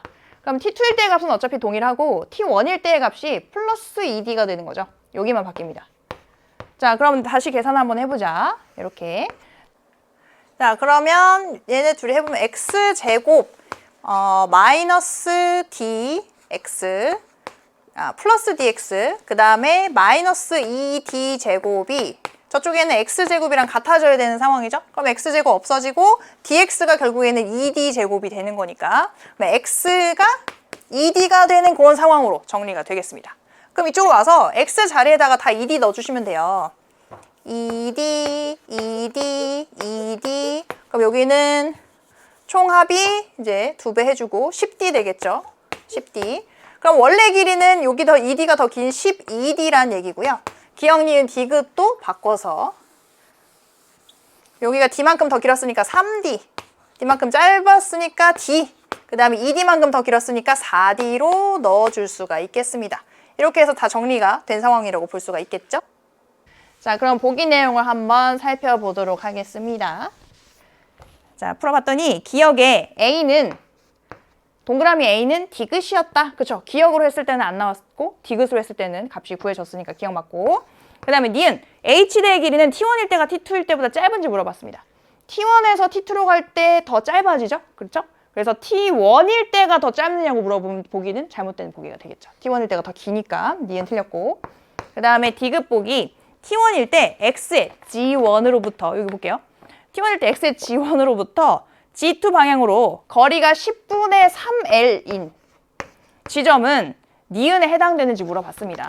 이 10분의 3L을 보고 굉장히 많이들 분노하던데 이게 뭐야 도대체 하던데 자, 잘 보세요. 이 X 한마디가 T1일 때 12D잖아요. 여기다 10분의 3을 해보자고. 그럼 얼마 나오냐면 3.6D가 나오죠. 그죠? 근데 기억의 길이가 3D거든요. 여기서부터 여기까지가 3D. 그러면 3.6D는 여기 어디 있겠지? 니은 시작하고 얼마 안 됐을 때 3.6D 끝. 그래서 그 지점은 니은에 해당이 된다. 맞는 내용이 되는 겁니다. 이렇게 기억 디귿해서 다음이 3번이었다. 그래서 이게 우리가 생명과학에서 일반적으로 쓰지 않는 그런 2차 방정식이 나오면서 그거를 계산식을 넣어볼 생각을 못한 친구들이 많이 있었을 거예요. 사실 이게 수학 문제로 나왔으면 너무 쉬웠지. 근데 이게 생명과학에 나오니까 해볼 생각조차를 못했을 거다라고 예상합니다. 그 다음에 14번 문제 풀어볼까요? 14번 문제는 다음은 병원체 X와 Y에 대한 생쥐의 방어작용 실험이에요. 요거는 조금 수월했죠, 문제가. 그래서 유전적으로 동일하고 XY에 노출된 적이 없는 생쥐 1, 2, 3, 4를 준비합니다. 그래서 유전적으로 동일한 애들이에요. 그러니까 같은 어떤 처치를 해주면 같은 결과가 나올 애들이다. 그래서 1에게는 X를 주사를 했고 생쥐한테는 병원체 X를 그 다음에 2한테는 병원체 Y를 주사했습니다. 근데 1은 살았고 2는 죽었대요. 그러면 Y가 굉장히 강력한 어떤 병원성을 가지고 있었다고 볼 수 있겠죠. 근데 맨 위에 어떤 단서가 있었냐면 병원체 X랑 Y에 다 항원 가라는 것들을 갖고 있었다. 그러니까 지금 서로 다른 종류의 병원체여도 표면에 우연히 같은 어떤 구조물이 있을 수 있거든요. 그게 항원가가 될 수 있는 거죠. 같은 구조물을 갖고 있었다. 자, 그런 상황이고 그 다음에 나의 1에서 가에 대한 비림프가 분한 기억세포로 분리를 한대요. 그래서 3한테는 그냥 병원체를 그러니까 지금 생쥐 3은 그냥 처음 등장한 거예요. 새로운 등장인물인 겁니다. 생쥐 3은 지금 처음 등장했는데 등장하자마자 너 병원체 굿 해서 이제 병원체를 주사 맞은 거죠. 그러니까 얘는 뭐야 갑자기 나한테 병원체를 하면서 거기에 대한 방어작용을 하는 겁니다. 근데 이를 봐서 알 수 있듯이 병원체니까 방어작용이 일어나긴 하는데 우리가 충분히 극복할 만한 이 친구가 극복할 수 있는 그런 병원체였던 거죠. 그래서 1차 면역 반응이 일어나고 마무리가 됐어요. 그런 다음에 또 다른 병원체인 Y를 주사를 했습니다. 얘도 병원체. 그랬더니 2차 면역 반응이 일어났죠. 왜? 이게 무슨 농도니까? 여기 그래프에 잘 보면 그 문제에 잘 보면 이 항체의 농도가 가라는 항원에 대한 농도라고 했어요. 그러니까 지금 이 X라는 병원체도 가라는 항원을 갖고 있기 때문에 그 가라는 항원에 대한 항체를 만들었어요. 그럼 그거에 대한 기억세포가 만들어진 겁니다. 가라는 항원에 대한 기억세포가 만들어진 거고, 그 다음에 Y라는 또 다른 종류의 병원체가 들어왔지만 이 Y에도 가라는 항원이 존재하기 때문에 나 얘 알아 하면서 2차 면역 반응이 일어났다는 거죠. 자, 그 다음에 또 다른 어떤 등장인물 4가 나왔고요. 4한테는 아까 1에서부터 뽑은 기억세포를 주사를 했어요. 기억세포 주사했으니까 뭐 어떤 방어작용이 일어날 일은 없죠. 그죠? 그냥 넣어줬습니다. 얌전히 자리를 잡았어요. 그런 다음에 Y라는 병원체를 주사했더니 얘가 바로 2차 면역 반응을 보이는 거죠. 지금 X에 대한 기억세포를 주사를 했거든요. 근데 이 X에도 항원가가 존재하니까 항원가에 대한 항체를 만들 수 있는 그런 기억세포, 그러니까 그런 형제세포를 분화할 수 있는 기억세포가 들어갔고 걔가 나중에 분화해서 2차 면역 반응을 일으켰다. 이렇게 정리할 수 있습니다. 자, 그래서 보기 기억에 3생쥐에서 가에 대한 혈중 항체 농도는 T1일 때가 T2일 때보다 높은지 물어봤는데 혈중 항체 농도는 어떻게 해주면 돼? 그냥 높이 읽어주면 되거든요. T1일 때랑 T2일 때. 이런 걸 보면 이제 눈을 의심하는 거죠. 설마 진짜 이걸 물어본 게 맞다고? 맞아요. 그래서 T1일 때가 더 높다가 잘못됐죠. 그 다음에 니은 구간 기억에서 가에 대한 특이적 방어작용이 일어나는지 물어봤는데 특이적 방어작용에 항체 만드는 체액성 면역이 들어갑니다. 그래서 항체가 분명하게 만들어지고 있기 때문에 체액성 면역, 특이적 방어작용이 일어났다 볼 수 있는 거고, 그 다음에 디귿, 구간 니은에서 형질세포가 기억세포로 분화됐냐는 그런 전통적인 함정 보기를 넣어놨죠. 기억세포가 분화됐냐고 물어보는 건 다 틀렸다고 했어요. 기억세포 분화되지 형질세포가 분화됐냐고 물어보는 건 틀렸다고. 형질세포는 더 이상 분화되지 않기 때문에 니은만 맞고 답은 2번이 되겠습니다. 자, 넘어가서 15번. 15번도 많이 당황들 했죠. 그죠? 선생님이 얘기했어요. 출제자를 믿어주세요. 믿어봅시다. 가끔 선생님이 이제 전도 문제 풀다 보면 예를 들어서 여기서 예를 들어볼까요? 예를 들어서 뭐 플러스 30 값에 플러스 30 말고 마이너스 60으로 합시다. 1mS 지났을 때 보통 마이너스 60이니까 마이너스 60 값에 이렇게 보조선이 그어져 있는 경우가 있습니다. 그럼 이런 표에 마이너스 60이라는 값이 제시가 돼요. 그러면 선생님이 그러면 마이너스 60 값이라는 얘기는 도착해서 1mS 지난 탈분국 상태겠네요. 이렇게 풀이를 합니다. 그러면 어떤 친구들 질문을 한단 말이에요. 아니 마이너스 60은 여기 재분국 상황에도 있는데 어떻게 탈분국이라고 확정하고 문제를 풀 수가 있느냐. 근데 문항에서 출제자가 굳이 두 군데의 마이너스 60 중에 굳이 여기만 보조선을 그었어. 이렇게. 그러면 여기만 보란 뜻이에요. 여러분들이 그렇게 머리 아프게 할 생각이 출제자는 없는데 여러분들이 평소에 공부를 할 때는 혹시 이쪽도 될 수 있지 않은지 점검하면서 풀이를 하죠. 사실 그래야 되거든요. 논리적인 추론으로 어떻게 해서 성립되지 않는지 그런 것들을 찾아야 되니까. 그래서 그런 것들을 연습을 하다 보니 여기서도 의심을 많이 하게 되는데 그렇지 않아도 된다. 사설이 그렇습니다. 한번 읽어볼게요. 다음은 민마리집 신경 1, 2, 3의 흥분 전도와 전달에 대한 자료예요. 보니까 1번은 두 개의 뉴런으로 구성이 되어 있어서 중간에 시냅스가 껴있고요. 2, 3은 하나의 뉴런으로 구성이 되어 있습니다. 그래서 그 1, 2, 3의 지점 D1에서 D5까지 얼만큼씩 떨어져 있는지 위치를 나타내고 있고 그 다음에 표는 기억, 그러니까 1번과 2번의 P 지점에다가 역치상의 자극을 줬대요. 그러니까 지금 1번과 2번 지점에서는 자극점이 동일합니다. 자극점이 P라는 지점으로, P가 이 D1부터 D5 중에 한 지점인데 아무튼 같은 자극점에다가 동시에 자극을 준 거고 1, 2는. 그 다음에 3번은 Q에다가 자극을 줬대요. 그러니까 3번만 자극점이 달라. 얘만 Q에다가 자극을 줬다. 그런 상황. 그 다음에 자극을 주고 4mS 지났을 때 각각의 지점에서 측정한 막전이를 표로 나타냈는데 뭐 숫자가 몇 개 안 보여요. 표로 나타냈다고 하기도 민망한. 그렇습니다. 자, 그리고 1을 구성하는 이 앞뒤 뉴런 두 개 다 흥분의 전도 속도가 2V래요. 뭐 이런 건 잘 안 봤잖아요. 우리 뭐 2cm/ms 이렇게 시원하게 줘도 풀까 말까 하는데 2V다. 그래서 이번 생명과학에서는 좀 우리 생명과학을 하는 친구들이 수학을 좀 잘 안 좋아한다는 특성들을 많이 이용하지 않았나라는 생각을 합니다. 2V. 그 다음에 2의 뉴런 속도는 3V. 그 다음에 3뉴런의 속도는 6V라고 제시가 됐어요. 그러니까 3이 제일 빠르다. 1에 비해서는 3배 빠르고 2에 비해서는 2배 빠르다라는 정보를 주고 있죠. 저 속도가 얼마인지도 우리가 계산을 해내게 될 겁니다. 자, 이게 끝이에요. 자, 이게 끝입니다. 그리고 나서 표를 봤어. 근데 우리가 알고 있는 속성이 하나 있죠. 두 뉴런에서 속도가 다른 두 뉴런에서 값이 이렇게 같으려면 자극점인 경우에 값이 같을 수 있다. 가는데 걸리는 시간이 없으니까 그냥 여기서 바로 출발해서 막전이 변화에 걸리는 시간이 동일하기 때문에 이렇게 같은 값을 보이게 된다. 자, 그리고 그러면 얘가 자극점이라고 생각을 해보자고요. 그럼 여기는 가는데 걸린 시간이 없고 도착해서 4ms가 지난 값이란 얘기죠. 그럼 그 값이 얼마일까? 1, 2, 3, 4, 마이너스 70. 그래서 동그라미 A는 마이너스 70으로 우리가 생각 한번 해보자고. 그래 보자고. 자, 그러면 지금 이 동그라미 A, 3번의 동그라미 A도 마이너스 70 값으로 넣어보자고요. 그럼 얘도 3번에서도 역시 마찬가지로 자극점에 해당하는 거는 도착해서 4ms 흐른 게 다니까 거기도 마이너스 70이어야 되잖아요. 그럼 얘네 둘이 자극점일 가능성이 아주 높고 D2가 자극점이고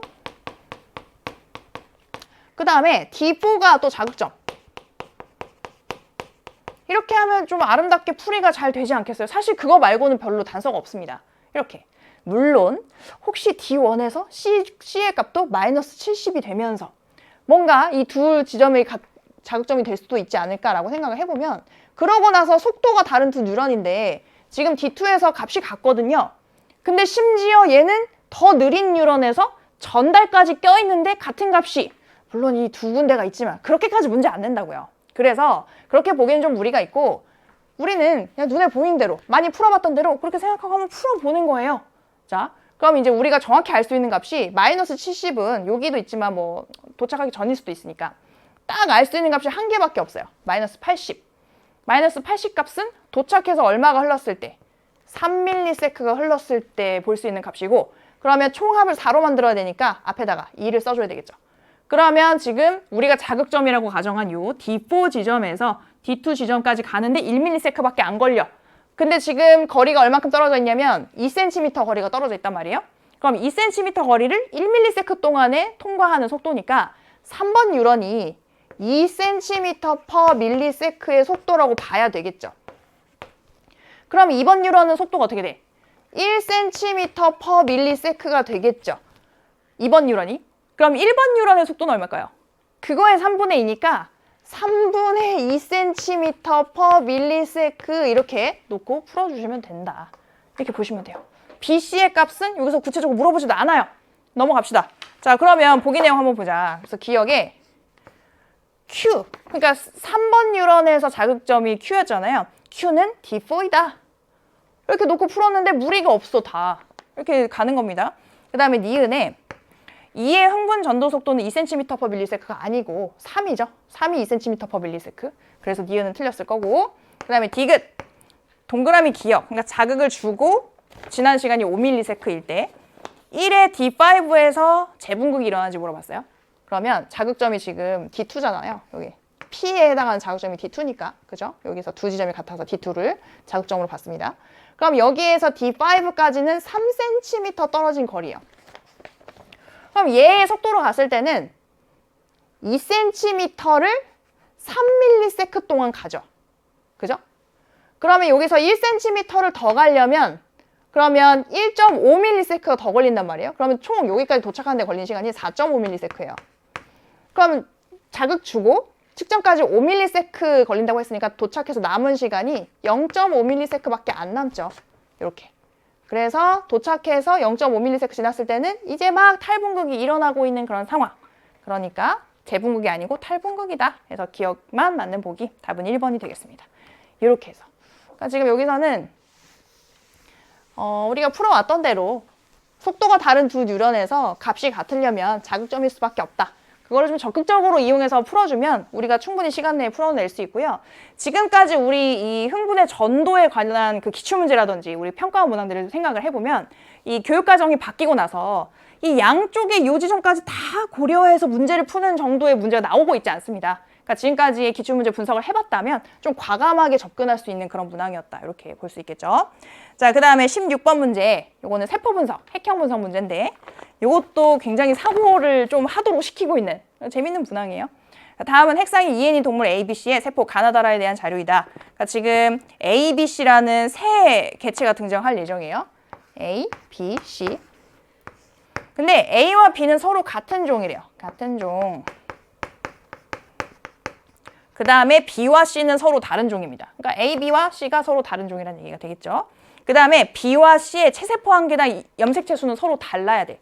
그러니까 지금 A와 B는 같은 종이니까 2N일 때 염색체 수가 같을 거예요. 그렇죠? 같은 종이니까. 근데 C는 그거랑 다른 숫자여야만 된다고 조건을 준 겁니다. 같으면 안 돼. 자, 그 다음에 ABC의 성염색체는 뭐 XX, XY인데 가나다라 중에 2개는 암컷의 세포고요. 2개는 수컷의 세포래. 그래서 암컷의 세포가 2개만 있어야 되고 수컷의 세포도 2개만 있어야 이 조건을 만족할 수 있다. 그리고 가나다라 각각의 들에는 모든 상염색체랑 동그라미 기역의 염색체를 나타냈대요. 우리 연계교재 문항에서 수능 특강도 그렇고 수능 완성도 그렇고 이 세포에서 X염색체를 제외하고 그린 그림 또는 Y염색체를 제외하고 그린 그림은 몇 번 연습을 할 수 있게 기회를 줬습니다. 근데 지금 여기서 어떻게 출제가 됐냐면 X 아니면 Y를 그려놨다. 그러니까 상염색체는 다 그려져 있고 성염색체 중에서는 둘 중에 한 종류만 그렸다. 이렇게 돼 있는 거죠. 자, 그럼 분석을 한번 해보자고요. 가에서 일단 2N입니다. 가는 2N이야. 그리고 짝을 지어봤더니 하나, 둘, 셋 쌍이 있고 하나가 남아요. 그럼 이건 어떤 조합이어야 될까? 셋 쌍의 상염색체에다가 지금 요 염색체 하나가 남아있는 거죠. 그럼 지금 이 개체는 성별이 암컷일 수가 있어요? 아니에요. 지금 X가 됐든 Y가 됐든 뭐가 하나가 생략이 된 거야. 하나만 생략이 된 거야. 짝이 안 맞으니까. 그러면 얘는 애초에 X, Y 조성의 수컷이다. 그럴 수밖에 없죠. 지금 이게 X인지 Y인지 정확히 알 수 없지만 성염색체가 둘 중에 하나만 그려져 있는 그런 상태. 그래서 지금 가는 수컷의 세포일 수밖에 없습니다.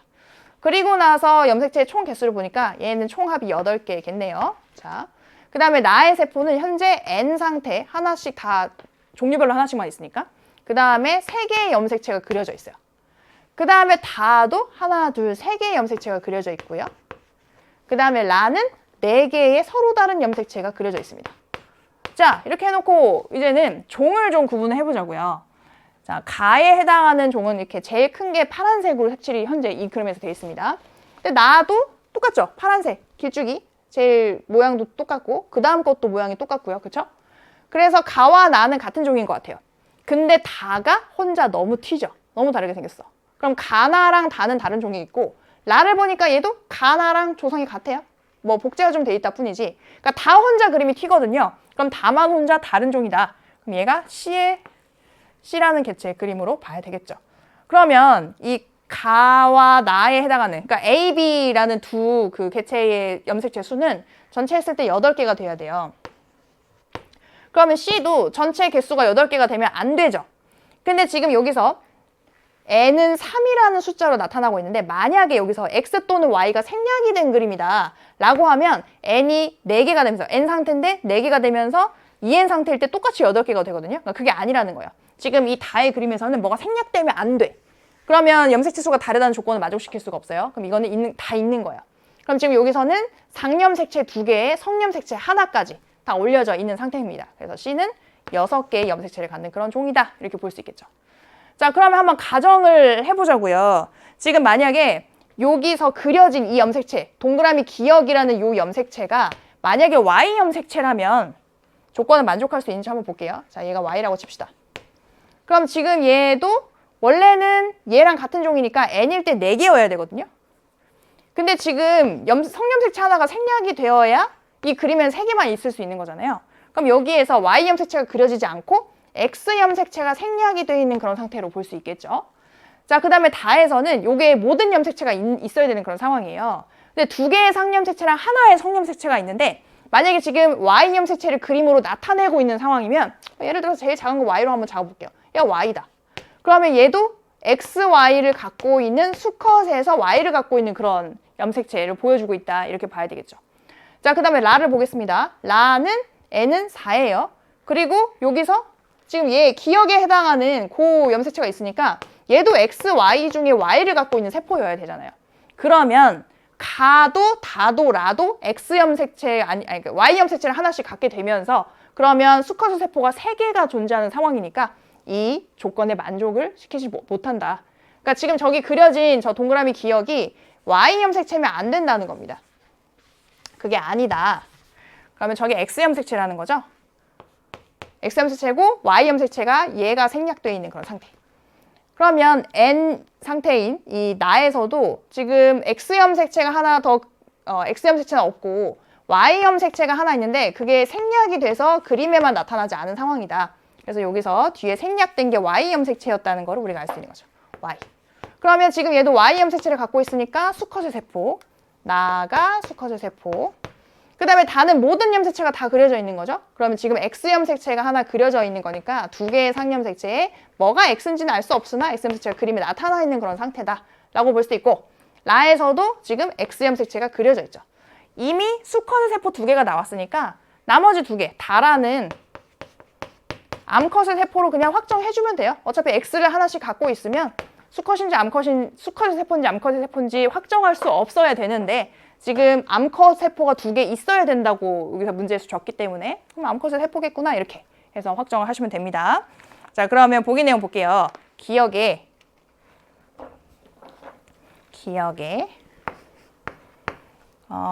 동그라미 기억, 그러니까 이 그림에서 제시된 저 염색체가 Y 염색체인지 물어봤는데 아니죠. X 염색체여야 조건을 만족할 수 있다. 그 다음에 니은 가와 라는 서로 다른 개체의 세포이다. 가는 수컷의 세포, 라는 암컷의 세포니까 서로 다른 개체여야 되죠. 같은 개체일 수 없다. 그래서 니은 맞고, 그 다음에 디귿 C에 체세포 분열 중기세포 1개당 상염색체의 염색 분체수 물어봤어요. 자, 그러면 이 C라는 종은 6개의 염색체를 EN인 상태에서 갖는 그런 종인데 얘를 상염색체랑 성염색체로 나눠보자고요. C라는 종은 지금 암컷이라고 이 문제에서 제시를 했으니까 X염색체 2개 갖고 있겠죠? 그럼 체세포 분열 중기의 세포에서 상염색체는 일단 4개예요. 근데 중기니까 복제되어 있는 상태잖아요. 그러니까 염색 분체수를 물어보면 곱하기 2를 해주면 되는 거죠. 그래서 그 값은 8이 나옵니다. 그래서 염색 분체수가 8이냐 물어봤으니까 디귿 맞는 보기. 니은 디귿 맞아서 답은 4번이 되겠습니다. 자, 요렇게. 자, 이제 우리에게는 한 페이지만 남았네요. 3페이지를 격파했습니다. 물론 마지막 페이지가 쉽진 않았는데 그래도 완전히 작년 수능의 유전문항만큼의 난도는 아니었다 이렇게 평가하거든요. 한번 같이 볼게요. 지금 이게 다인자 유전인데 막 우리에게 짜증나게 하는 그런 형태의 다인자 유전은 아니고 정말 좀 퀴즈 푸는 것 같은, 좀 두뇌 퀴즈 같은 그런 느낌을 주는 다인자 유전이었다. 다음은 어떤 가족의 유전 형식 가에 대한 자료래요. 가는 서로 다른 상염 색채에 있는 두 쌍의 대립 유전자. 그래서 라지 H, 스몰 h, 라지 T, 스몰 t 요 두 쌍의 유전자가 있는데 걔네들이 가라는 하나의 형질을 결정해요. 그러니까 다인자 유전이죠. 그리고 우리가 많이 봐왔던 이 중에서 대문자가 몇 개냐에 따라서 표현형이 결정이 된다라는 단서가 있습니다. 그리고 서로 다른 상염색체니까 상염색체에 독립돼 있어요. 그러니까 각각 별개로 생각해주면 되고 남자든 여자든 유전자형은 4자리, H에 대해서 2자리, T에 대해서 2자리, 총 4자리.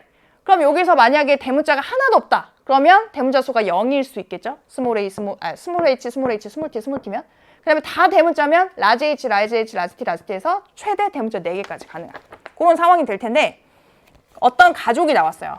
그래서 표는 이 가족 구성원의 체세포에서 대립 유전자 스몰 a, 스몰 b, 스몰 c, 스몰 d, 그러니까 a, b, c, d라고 그냥 부를게요. 그 자리에 라지 h, 스몰 h, 라지 t, 스몰 t가 하나씩 매치가 될 거고 걔가 있는지 없는지를 OX로 나타냈고요. 그 다음에 요 사람들의 대문자가 몇 개인지를 기역, 니은, 디귿, 리을, 미음으로 나타냈어요. 방금 선생님이 얘기했던 것처럼 저 4자리의 유전자형에 하나도 대문자가 없을 수도 있고 최대 4개의 대문자가 있을 수도 있거든요. 그러면 총 0부터 시작해서 5가지의 서로 다른 대문자 숫자가 가능하죠. 그게 기역, 니은, 디귿, 리을, 미음으로 하나씩 매치가 되는 거예요, 숫자가. 그러니까 지금 5명으로 구성된 이 집안에서 우연히도 대문자 수가 다 다르면 다 표현형도 다르겠죠. 그런 사람들이 구성이 되어 있다라는 내용입니다. 그런데 이게 지금 비분리 문제였어요. 그래서 아버지의 정자 형성 과정에서 염색체 비분리가 한 번 일어났대요. 그래서 누가 태어났냐면 3번이 태어났다고 합니다. 그럼 3번이 뭔가 원래대로면 나올 수 없는 조합이어야 되죠. 나올 수 없는 조합이어야 문제를 풀 수 있잖아요. 비분리가 어디서 됐는지. 나올 수 있는 조합이면 구분이 안 되니까. 그래서 나오지 못하는 조합이 미음에 해당되는 숫자여야 될 겁니다. 자, 그럼 우리는 여기서 어떻게 해석을 해봐야 될까? 일단 제일 쉬운 거부터 정리를 해볼게요. 어머니. 어머니는 A, B, C, D 네 종류가 다 있어요. 유전자형이 뭐여야 가능할까? 라지 H, 스몰 h, 라지 T, 스몰 t의 이형접합이어야만 네 종류의 유전자를 다 가질 수 있죠. 어머니는 대문자 2개 갖는 표현형의 사람인 거예요. 끝. 자, 그러면 아버지는 4개 중에 3개를 갖습니다. 4개 중에 3개를 가지려면 어떻게 해야 되냐? 두 쌍 중에 한 쌍은 이형접합의 유전자형이어야 돼요. 그래서 뭐 예를 들면 라지 H 하나, 스몰 h 하나 갖는 거죠. 그럼 2 종류를 일단 갖는 거고, 그 다음에 나머지 한 쌍에 대해서는 동형접합. 뭐 라지 T든 스몰 T든 그러면 한 종류만 갖고 한 종류는 없을 수 있거든요. 그러니까 3종류의 동그라미 돼 있다는 거는 이 두 쌍 중에 한 쌍은 이형접합, 한 쌍은 동형접합이라는 얘기예요. 자, 그럼 이형접합인 쪽은 대문자를 1개 갖는다는 얘기고, 동형접합인 쪽은 소문자로 동형접합이면 대문자가 없을 거고, 대문자로 동형접합이면 2개 갖고 있겠죠. 뭐 둘 중에 하나예요. 그러면 아버지의 대문자 수는 요거 2개 더해서 1개거나 3개거나 둘 중에 하나입니다. 1개거나 3개거나. 자, 그래서 지금 이게 앞에 건지 뒤에 건지를 우리가 확인을 해볼 건데, 1개일 때 나올 수 없는 조합, 3개일 때 나올 수 없는 조합, 그게 다 달라질 수 있거든요. 그래서 선생님이 이렇게 슬래시 이런 기호를 앞뒤로 두고 쓸 때는 앞에다 쓰는 거는 아빠가 만약에 1개의 대문자를 가질 때에 나타날 수 있는 조합을 쓸 거고, 뒤에다 쓰는 거는 아빠가 3개의 대문자를 갖는 경우에 나타날 수 있는 조합을 쓸 겁니다. 자, 그럼 잘 보세요. 일단 자녀 3이 나타날 수 없는 개수여야 된다고 했어요. 그러면 아빠가 1개 갖고 엄마가 대문자 2개 가질 때 절대 나올 수 없는 조합이 뭘까? 정상으로는 나올 수 없는 조합. 대문자 4개가 절대 나올 수 없죠. 왜? 엄마 아빠로부터 최대한으로 몰아받아도 3개거든요. 4개를 받을래야 받을 수가 없어. 아빠가 1개밖에 안 갖고 있거든. 그래서 자, 그러면 만약에 아빠가 대문자를 3개 가지고 있다면 절대 불가능한 개수는 몇 개일까? 0개입니다. 아빠가 대문자로 동형접합이니까 정상적으로면 그 대문자 하나를 무조건 줘야 되거든요. 그래서 0개를 갖는 자녀가 태어날 수가 없어요. 그러면 요렇게 연결이 되는 상황이에요. 자, 그럼 한번 넘어가 봅시다. 자녀 1번. 자녀 1번은 B와 C라는 유전자가 없네. 그럼 지금 이게 체세포니까 2N인 상태거든요. 그러면 4개 중에 적어도 2개는 있어야 돼. 그러니까 하나 동그라미 있으면 A 유전자의 동그라미가 돼 있어야만 합니다. 그럼 이걸 통해서 어떻게 알 수 있냐? 뭘 알 수 있냐? 자녀 1은 두 쌍이 다 동형접합이에요.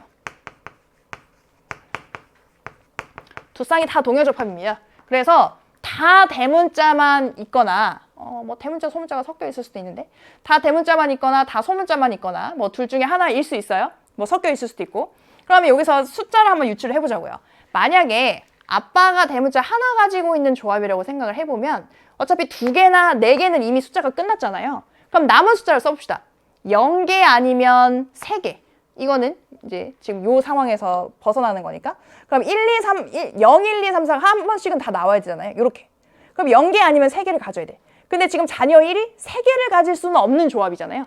그러면 자녀 1은 0개를 갖는 동형접합이라고 생각을 해볼 수 있겠죠. 그때 이 리을은 3이라는 숫자가 들어가야 0, 1, 2, 3, 4가 하나씩 다 매치가 되는 상황이라고 볼 수 있겠죠. 그럼 만약에 디귿이 0이라면 스몰 h, 스몰 t의 유전자형을 가진다는 얘기일 거고. 자, 그러면 아버지의 대문자 수가 3개인 경우로 생각을 해봅시다. 뒤에다가 이렇게 써볼게요.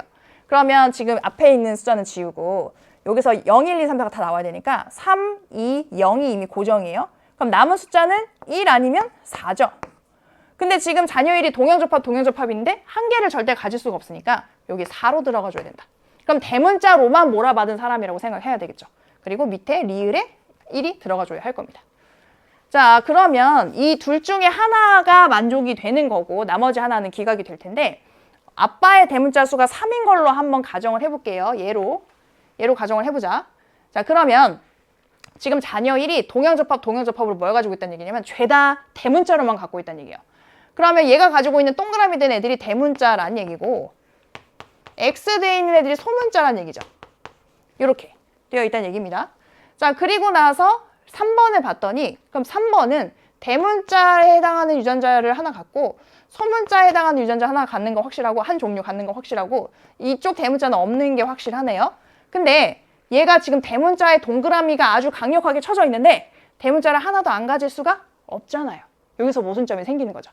그래서 쭉 추적을 해봤더니 이게 말이 안 되네. 그러면 아빠가 대문자를 3개 갖는 게 아니고 아빠는 대문자를 1개 갖는 거였다리 이렇게 생각을 해볼 수 있습니다. 그럼 이거 아니었단 얘기지. 그럼 지금 자녀 1번이 동형접합인데 다 소문자로만 가져야 되니까 이번에는 반대로 지금 여기에 동그라미 쳐지는 게 소문자들. 그 다음에 이 X 돼 있는 게 대문자들이다 이렇게 생각할 수가 있겠죠. 이렇게 볼 수 있습니다. 그리고 자녀 1번의 유전자형이 스몰 h, 스몰 h, 스몰 t, 스몰 t니까 엄마랑 아빠가 다 요 엄마의 유전자형이 이미 밝혀졌고 아빠도 스몰 h 하나, 스몰 t 하나는 줄 수 있는 상태. 그러니까 지금 이 동형접합인 게 아까 소문자로만 동형접합이어야만 대문자 1개 가질 수 있는 거였잖아요. 이렇게. 둘 중에 뭔지는 정확히 알 수 없을 것 같아요. 자, 그 다음에 자녀 2번은 대문자 3개 가지는 거고요. 이제 자녀 3번에 대해서 추적을 한번 해봅시다. 얘가 대문자를 무려 4개 받아요. 4개 갖고 있어요. 근데 아빠는 대문자를 1개만 갖고 있는 사람이에요. 그럼 지금 만약에 정자와 난자가 수정이 돼서 자녀 3이 태어났는데 난자는 정상적으로 만들어진 난자잖아요. 여기에다가 대문자를 최대치로 몰아서 넣어준다고 하면 엄마로부터 라지 H, 라지 T 받는 건 가능해요. 라지 H 하나, 라지 T 하나 해서 일단 2개의 대문자 받았습니다. 그럼 아빠로부터 몇 개 받아야 돼? 아빠로부터 2개 받아야 되죠. 원뿔 원으로. 정자에서 원뿔 원으로 받아야 돼요. 근데 아빠는 대문자가 1개밖에 없어. 예를 들어서 라지 H, 스몰 h라고 가정해볼게요. 가정. T일 수도 있지만, T가 이형접합일 수도 있지만. 그럼 여기에서 대문자를 하나 더 받을 수 있는 방법은 이분열 비분리로 복제된 거를 몰아받았을 때만 가능해요. 그러니까 지금 뭐 H 쪽에서 비분리가 일어났는지 T 쪽에서 비분리가 일어났는지는 지금 선생님이 그냥 H 쪽에서 일어났다고 가정을 그냥 해서 보여준 거고 정확히 알 수 없으나 일단 이분열 비분리여야 아빠의 정자에 대문자가 2개가 들어갈 수 있는 가능성이 있다는 거죠. 이렇게. 그래서 비분열은 이분열 비분리였다 이렇게 생각을 해볼 수가 있는 겁니다. 그럼 보기 내용 볼까요? 보기 기억에 아버지는 스몰 t를 갖는다. 그쵸. 얘가 태어나려면 스몰 t는 있어야지. 그래서 기억 맞고 그 다음에 니은 동그라미 A와 C는 대립유전자 관계이다 이렇게 나왔습니다. 자, 이거 한번 찾아볼게요. 동그라미 A와 C는 대립유전자 관계이냐. 지금 보면 여기에서 대립유전자 관계가 A, B일 수도 있고 아니면 A, C일 수도 있죠. 얘가 소문자로만 갖기 때문에 대문자를 하나씩 안 갖게 되는 건데 얘랑 대립유전자일 수도 있고 얘랑 대립유전자일 수도 있는 그런 상황이에요. 자, 그럼 만약에 A랑 B가 대립유전자 상황으로 가정을 해봅시다. 그럼 얘가 둘이 대립유전자인데 아버지에서 A도 있고 B도 있으니까 여기서 얘네 둘이 이형접합이란 얘기죠. 그럼 얘네 둘이 대립유전자라고 가정했을 때 C라는 대문자는 없고 D라는 소문자만 있으니까 얘가 동형접합으로 2개가 있다는 얘기가 될 거예요. 이렇게 해놓으면 분리가 될 때 지금 여기 자녀 3에서 얘가 동형접합으로 갖고 있는 이 소문자 2개 중에 하나는 무조건 받을 수밖에 없게 돼 있습니다. 왜냐하면 지금 대문자를 갖고 있는 이형접합인 쪽에서 이게 뭐 H인지 T인지는 알 수 없으나 이형접합인 쪽에서 비분리가 일어나야 되는 상황이잖아요. 그러니까 소문자만 있는 동형접합에서는 정상 분리가 돼서 여기서 1개가 넘어와야 되는데 여기서 안 받았다고 되어 있는 거죠. 그러면 지금 얘네 둘이 대립유전자인 걸로는 설명이 되지 않고 A와 C가 대립유전자로만 설명이 되는 겁니다. 이렇게. 얘네 둘이 대립유전자고 B와 D가 대립유전자여야 된다. 그러면 지금 B, D 해서 얘네 둘이 이형접합인 거고요. A, C 해서 얘가 소문자로 이걸로 동형접합. 그래서 그건 정상적으로 하나를 받은 그런 상황이고 이 이형접합인 것 중에 대문자에 해당하는 것만 2개에서 몰아받았다. 이렇게 해석을 해볼 수가 있는 거죠. 그래서 이런 자료를 해석을 해봤을 때 A와 C는 대립유전자, A와 B가 대립유전자가 아니고 그래서 니은 맞는 내용 되겠고요. 그 다음에 디귿, 염색체 비분리는 감수 1분열이 아니죠. 그러면 라지 H, 스몰 H에서 대문자를 1개만 받게 될 텐데 2개 받으려면 2분열 비분리일 수밖에 없다. 그래서 디귿 잘못된 보기 답은 4번이 되겠습니다. 이렇게. 자, 그 다음에 18번 문제. 요게 1단원의 연역수 탐구 나왔습니다. 이번에도 좀 신선한 자료가 나왔는데요. 다음은 어떤 과학자가 수행한 탐구이다. 가에서 갑오징어가 먹이의 많고 적음을 구분해서 먹이가 더 많은 곳으로 이동할 거라고 생각했대요. 역시 우리랑 똑같죠, 생각이? 우리도 뭔가 있으면 먹을 게 더 많은 방으로 갈 거 아니에요. 그래서 그림과 같이 대형 수조 안에 서로 다른 양의 먹이가 들어있는 수조 A와 B를 준비했습니다. 여기에서 다른 점은 먹이의 양밖에 없어. 그럼 이 탐구에서의 서로 다르게 해준 한 가지 변인, 조작 변인이 뭐예요? 바로 A와 B에서 달리 해준 한 가지 먹이의 양이죠. 먹이의 양이 조작 변인이 되겠다. 그리고 나서 뭐를 관찰을 했냐면 여러 마리 갑오징어로 어디로 가는지를 관찰을 해본 거예요.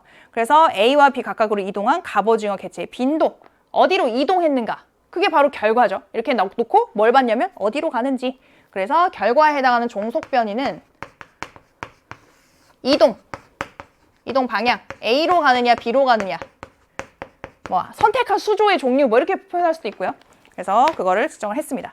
그러고 나서 봤더니 A로는 이만큼 많이 가고 B로는 이만큼밖에 안 갔대요. 그래서 결론으로 갑오징어도 우리랑 똑같더라. 먹이의 많고 적음을 구분해서 먹이가 더 많은 곳으로 가더라 라는 결론을 내렸습니다. 그러면 A가 먹이가 더 많은 수조, B가 먹이가 더 적은 수조. 그래서 보기 기억을 보니까 동그라미 A는 조작 변인지 물어봤는데요.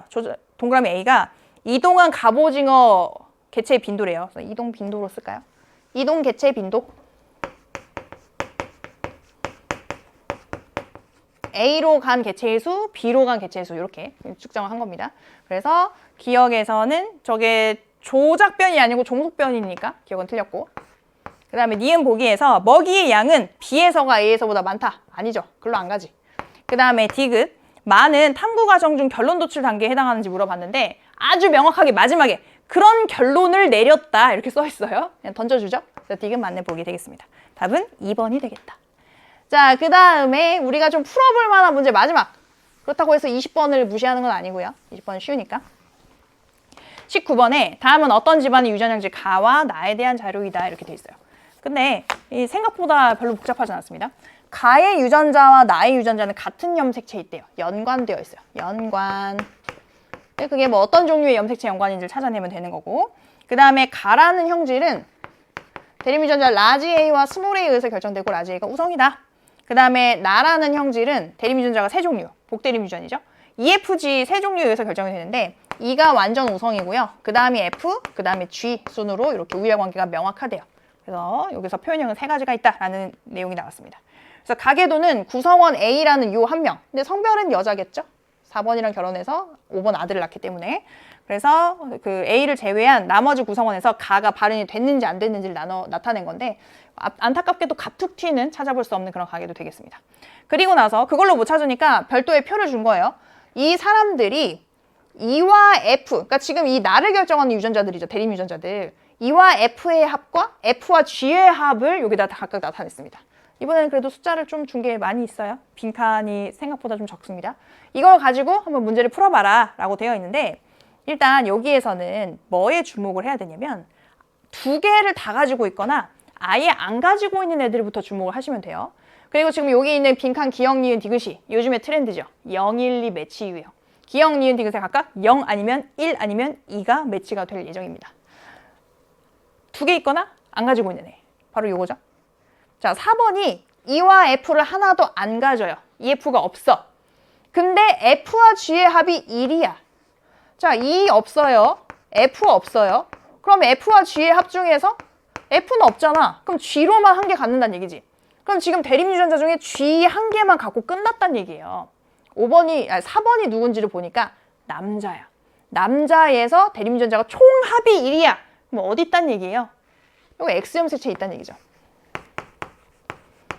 만약에 이게 상염색체였으면 뭐든 두 개 합해서 두 개가 나와야 될 텐데 한 개밖에 없고 그게 끝이니까 아, 이거는 X염색체 있구나. 그럼 4번의 X염색체에는 위에는 가를 결정하는 거, 밑에는 나를 결정하는 걸 적어볼 건데 나를 결정하는 유전자 중에 F는 없고 G만 하나 있다는 얘기죠. 그러면 여기다 G를 하나 적어주시고요. 지금은 아직 라지 A, 스몰 A를 모르니까 그냥 눈에 보이는 대로 4번은 가를 결정하지 않는, 가를 나타내지 않게 하는 유전자를 갖고 있는 그런 X염색체 이렇게 구성이 되어 있습니다. 그 다음에 5번 같은 경우에도 X염색체 하나 할 텐데 일단 얘는 가를 발현하게 하는 유전자가 있을 거고 그 다음에 5번은 여기에서 E와 F 둘 중에 하나를 갖고 있어요. E 아니면 F, 그러니까 G는 없습니다.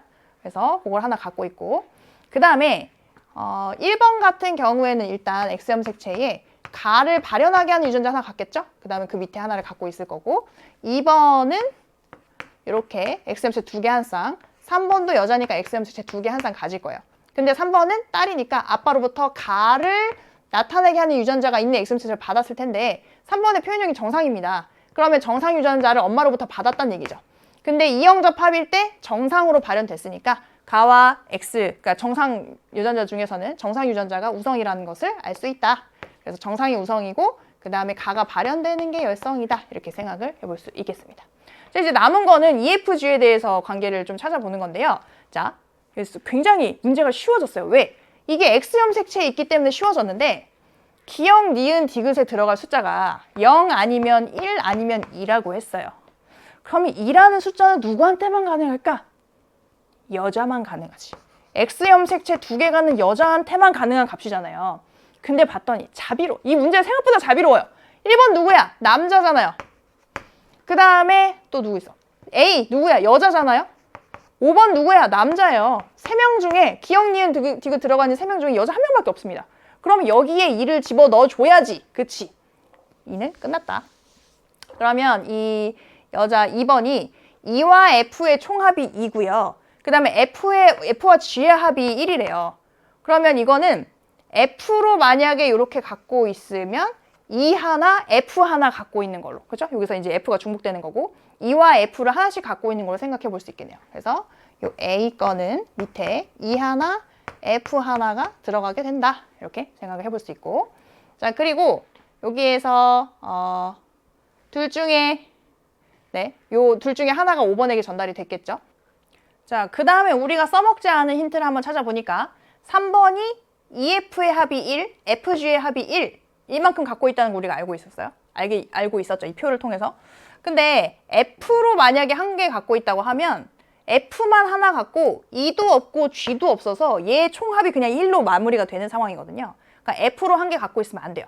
그럼 F 말고 E 하나, G 하나 갖고 있어야 여자면서 2개 한 쌍 갖는 게 만족이 될 수 있습니다. 그럼 3번이 일단 여기다 올리진 않을 건데 E 하나, 그 다음에 G 하나를 갖고 있어요. 그 다음에 딸인 얘 그냥 자매죠. A도 E 하나, F 하나 갖고 있습니다. 그러면 이 둘은 아빠로부터 같은 X염색체를 물려받았을 거 아니에요? 딸이니까. 근데 동시에 만족하고 있는 게 E라는 유전자. 뭐 G랑 F를 아빠로부터 받았을 가능성은 없죠. 아빠로부터 똑같은 거 와야 되니까. 그러면 아빠는 요 밑에 E 유전자를 갖고 있었구나. 그럼 1번이 갖고 있는 E가 한 개니까 F와 G의 합은 0이 됐을 거고요. 그럼 여기 지금 0이 마무리가 됐으니까 디귿에는 1이 들어가면서 모든 것이 해결이 된다고 봐야 되겠죠. 그래서 지금 아빠는 요 2를 갖고 있었고 5번 같은 경우에는 F와 G의 합이 1이어야 되는데 A로부터 G를 받을 수는 없으니까 F가 넘어왔겠다. 이렇게 볼 수가 있겠고 그러면 아빠 1번으로부터 가 밑에 2가 달린 걸로 왔으니까 3번의 나머지 한 자리 요 정상 유전자 밑에 G가 있었을 거고요. 그럼 요게 엄마로부터 왔겠죠. 엄마로부터 왔을 거고 자, 그 다음에 요거 A가 가지고 있는 이 유전자는 아빠로부터 왔으니까 가를 나타나게 하는 유전자가 가지고 있을 건데 지금 이 A가 가진 염색체가 5번에게 가면서 그 위에 가라는 유전자, 가를 발현하게 하는 유전자가 있었다는 거를 여기서 증명을 해냈거든요. 그러면 A는 가를 발현하게 하는 유전자로 동형접합으로 갖고 있었다. 그래서 A도 가가 발현되는 사람이었다는 걸 알 수 있죠. 그럼 그 유전자는 엄마로부터 왔을 거예요. 요렇게 연관된 상태로. 그래서 모든 것이 만족이 된 상태로 풀이가 됐습니다. 자, 그럼 보기 내용 볼게요. 보기 기억에 동그라미 A의 가의 유전자형은 동형접합성이다. 그래야만 되죠. 이렇게 받았고 5번을 추적해보니 동형접합일 수밖에 없겠네. 그래서 기억 맞고 그 다음에 니은 이 가계도 구성원 중에 라지 A와 G를 모두 갖는 사람은 2명인지 물어봤어요. 그러니까 라지 A를 받는다는 얘기는 정상 유전자를 갖는다는 얘기입니다. 일단 G를 갖는 사람들 먼저 한번 세보면 더 빠를 것 같아요. G를 가진 사람이 2번, 그 다음에 3번, 그 다음에 4번 3명인데 그 사람들이 다 정상 유전자를 하나씩 갖고 있어요. 그럼 2명이 아니고 3명이죠. 그래서 니은은 틀렸다. 그 다음에 디귿. 5번의 동생이 태어날 때 이 아이의 가와 나의 표현형이 모두 2번과 같을 확률. 그럼 2번은 정상 표현형에 G와 F가 같이 있기 때문에 그 중에선 F가 발현되겠죠. F 발현. 그런 자녀가 태어날 가능성을 물어보고 있어요. 그럼 일단 정상이어야 되니까 4번으로부터 정상 유전자를 받아줘야 될 것 같아요. 그러면 4번에 XY 중에 X형 색채 줄 확률이 2분의 1. X형 색채 받을 확률 2분의 1. 그때 F가 발현돼야 되니까 A의 EF 중에 F가 올 확률. 그게 2분의 1. 둘 중에 하나. 그래서 4분의 1의 확률이라서 디귿은 잘못됐네요. 2분의 1이냐고 물어봤으니까. 그래서 기억만 맞고 답은 1번이 되겠습니다. 자, 오늘의 마지막 문제 20번 같이 풀어봅시다. 20번은 5단원에 개체군 간의 상호작용 문제가 나왔어요. 그래서 이 자료가 선생님 뭐 수능 개념에도 있었고 아마 많이들 봤을 수 있는 자료입니다. 그래서 한번 수월하게 해결을 해볼게요. 표는 종 사이의 상호작용 가나다의 예를 나타냈고요. 그림은 동일한 배양 조건에서 종 A와 B를 각각 단독 배양했을 때랑 걔네 둘을 섞어서 혼합 배양했을 때의 개체수를 나타낸 것이다. 가나다에 해당하는 상호작용이 경쟁, 상리공생, 포식과 피식 중에 하나라고 하고요. 그다음에 얘네 둘 사이의 상호작용도 가나다 중에 하나로 배치가 될 거예요. 그럼 그냥 읽고 바로 찾아주시면 되는데 늑대는 말코 손바닥 사슴, 말코 손바닥 사슴을 잡아먹는다. 앙, 포식과 피식, 포피, 포식, 피식. 그 다음에 나는 캥거루 쥐와 주머니 쥐는 서로 우정을 나누나요? 같은 종류의 먹이를 두고 다툰대요. 같이 사이좋게 지내야 되는데 그래서 먹이를 두고 다투는 경쟁을 하는 거죠. 서로 다른 종들 간에 경쟁. 왜 싸우고 그래? 자, 그 다음에 다해서 딱총새우는 산호를 천적으로부터 보호해주고 산호는 딱총새우에게 먹이를 제공하는 훈훈한 관계, 상리공생. 자, 여기까지는 수월했죠? 자, 그럼 이 자료를 한번 해석을 해봅시다. A와 B 종을 각각 따로따로 키워서 그냥 그래프만 놓은 거로 볼 수 있는데 A와 B를 따로따로 키웠을 땐 최대 개체수가 N2, N1 이렇게 돼 있었어요. 이렇게. 근데 얘네 둘을 혼합해서 같이 키웠더니 최대 개체수가 각각 따로 키웠을 때보다 더 위로 올라갔죠. 더 넘어섰지. 그러면 이게 무슨 소리냐?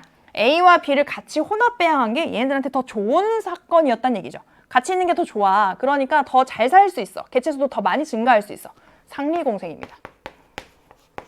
이렇게 해석할 수 있는 자료다. 자, 그럼 보기 기억에 동그라미 A에서 요 늑대가 말코 손바닥 사슴을 잡아먹는 거. 늑대는 말코 손바닥 사슴과 한 개체군을 이루느냐? 같은 종이에요? 아니죠. 같은 종이어야 한 개체군인데. 그래서 기억 틀렸고. 그 다음에 니은 구간 1에서 A의 환경저항이 작용하냐고 물어봤는데 이걸 볼 필요도 없어. 무조건 환경저항은 작용합니다. 그럼 구간이 한번 구경만 해볼까요? 뭐 환경저항 작용하겠지. 지금 많이 증가했으니까 환경저항도 커진 그런 상태일 거고요. 그 다음에 디귿 A와 B 사이의 상호작용은 다에 해당이 된다. 상리공생. 디귿 맞는 보기. 니은 디귿 답은 4번이 되겠습니다. 자, 요렇게 해서 우리에게 주어진 2022년도에 여러분들이 열심히 공부한 내용으로 풀어내야 했던 2023학년도 수능이 끝났습니다. 그래서 아마 그 결과를 기다리는 마음이 편하지만은 않겠지만 그래도 일단은 열심히 고생했으니까 좀 릴렉스 하시고 우리가 결과를 한번 기다려 보자고요.